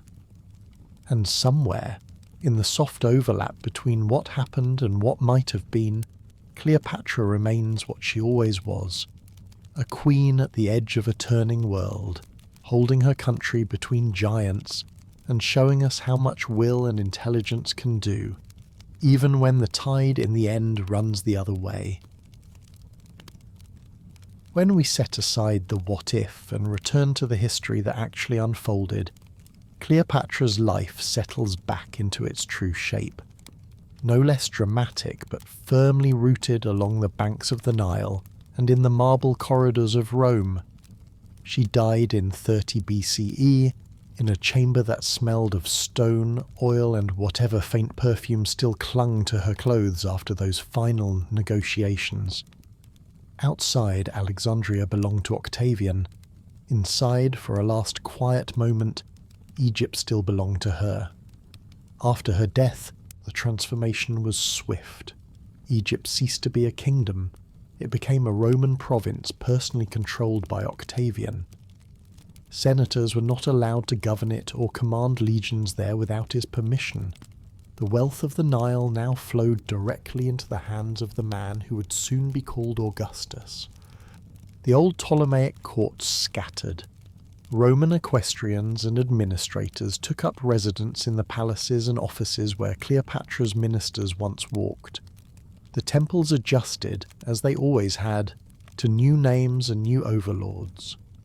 For Romans, Cleopatra's story became a convenient mirror. Writers like Plutarch and later historians told of her wit and charm, but also painted her as the ultimate dangerous queen, a foreign woman whose allure had nearly toppled a Roman hero. They emphasized luxury, seduction, and excess, because those themes fit the lessons their world wanted to draw, that Roman virtue must not be swallowed by Eastern softness, that emperors must never again be so captivated by a single person that they forget the state. In their versions, Cleopatra was often less a complex ruler and more a symbol of temptation, of foreign influence, of what Rome had overcome. Yet in those same accounts, if you listen between the lines, a different Cleopatra still speaks. Plutarch admits her intelligence. He notes that her voice, her conversation, her presence mattered more than mere beauty. He acknowledges her polyglot mind, her ability to switch languages and personas as easily as others change cloaks. Even hostile sources trying to diminish her cannot quite erase the fact that she held Egypt steady through years that would have broken many kings. Outside Rome, in the lands that had known her as queen, another memory survived. In Egypt, Cleopatra remained the last pharaoh, a woman who had appeared in temple carvings beside Isis, who had poured offerings to ancient gods, who had tried to keep Egypt independent when almost every other power had fallen under Roman weight. Her image on coins and in reliefs stayed on walls and in hoards buried beneath sand. Priests and scribes, who had seen dynasties come and go, added her name to long king lists that stretched back to myth. To them, she belonged not only to a Greek dynasty, but to the deeper river of Egyptian kingship. Over time, as centuries passed, Alexandria changed hands. Greek, Roman, Byzantine, Arab, and later powers washed through its streets. Libraries faded, were damaged, rebuilt, or dispersed. The great lighthouse eventually fell. New faiths took root, new languages filled the markets. But Cleopatra's story never quite dissolved. Medieval chroniclers retold pieces of it, sometimes tangled with legend. Renaissance scholars, rediscovering Greek and Latin texts, met her again in Plutarch's pages. Playwrights turned her into drama, none more famously than Shakespeare, whose Antony and Cleopatra gives her speeches that swirl with pride, humour, and tragic clarity. In his hands, she becomes a woman fully aware of how the world will describe her, and determined to write at least part of that script herself. Modern historians, sifting through coins, inscriptions, papyri, and ancient narratives, have tried to peel back the layers of Roman propaganda. They remind us that Cleopatra was not an enchantress waving spells, but a working monarch. She handled tax reforms, famine relief, diplomacy, military logistics. She met generals and philosophers, priests and merchants. She played the dangerous game of alliance with Rome not because she loved risk, but because there was no safe distance from a republic-turned empire that circled the Mediterranean like a tightening belt. They also emphasise how young she was through much of this story. She took the throne around 18. She met Caesar in her early 20s. She allied with Antony in her late 20s and early 30s. She was about 39 or 40 when she died. In less than 2 decades of rule, under pressures most of us cannot imagine, she managed not only to survive for a long time, but to shape events. Her true legacy sits at a crossroads. On one side she marks the end of the pharaonic tradition, the end of Hellenistic independence, the final folding of the Nile into the Roman world. On the other side she marks a continuity, a line of intelligent, capable women who governed, negotiated, and steered states, a tradition in which leadership is not simply about war, but about understanding cultures, economies, and the stories people tell themselves. And in our imaginations, she lives in 2 modes at once. There is the historical Cleopatra, multilingual queen, sharp and pragmatic, absolutely human in her fears and affections, struggling to protect her son and her kingdom in a harsh environment. And there is the mythic Cleopatra, the figure who appears in plays, paintings, films, and dreams, surrounded by gold draped in meaning, forever stepping onto a barge, forever choosing her own death.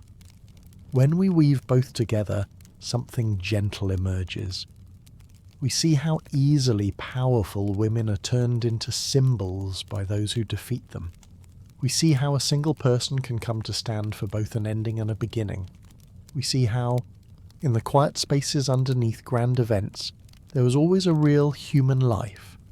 A woman reading reports by lamplight, worrying over floods and taxes, laughing with her children, and waking up each day to news from Rome that could remake her plans in an instant. If you close your eyes now and return, for a moment, to that night on the Nile when we began, Alexandria is still there. The lighthouse beams out over dark water like a steady star. The palace stands, its windows lit. Somewhere within, Cleopatra studies scrolls, speaks with envoys, walks through a garden heavy with the smell of jasmine and river air. She does not know yet how the story will end. She only knows what must be done next. And in that unknowing, in that continuous effort, she feels strangely close to us. We too live without guarantees. We move between forces larger than ourselves. We make choices with incomplete maps. Cleopatra's life, seen kindly, becomes not just a tragedy, but a reminder of the courage it takes to keep steering when the tide is stronger than any one person can be. So in the end, Cleopatra did not defeat Rome. The tide at Actium ran against her. Octavian became Augustus. Egypt became a jewel in another man's crown. Yet her story did not drown. It floated forward through time, reshaped, retold, reimagined, until it reached you here, tonight. As you drift towards sleep, you can let go of the battles and the politics and simply hold one image. A queen on a moonlit balcony above the Nile, listening to the water and planning one more day of keeping her world together. The empires have fallen, the voices have faded, but the quiet strength of that figure at the river's edge remains, like a soft light within the dark, guiding you gently into rest. Thank you for joining us on this journey through a great and epic life. If these whispered histories have soothed your spirit, you can help other weary souls discover this place of peace by leaving a gentle like and subscribing. Until the next legend calls to you from the mists of time, may your slumber be deep and your dreams be magnificent. Sleep well,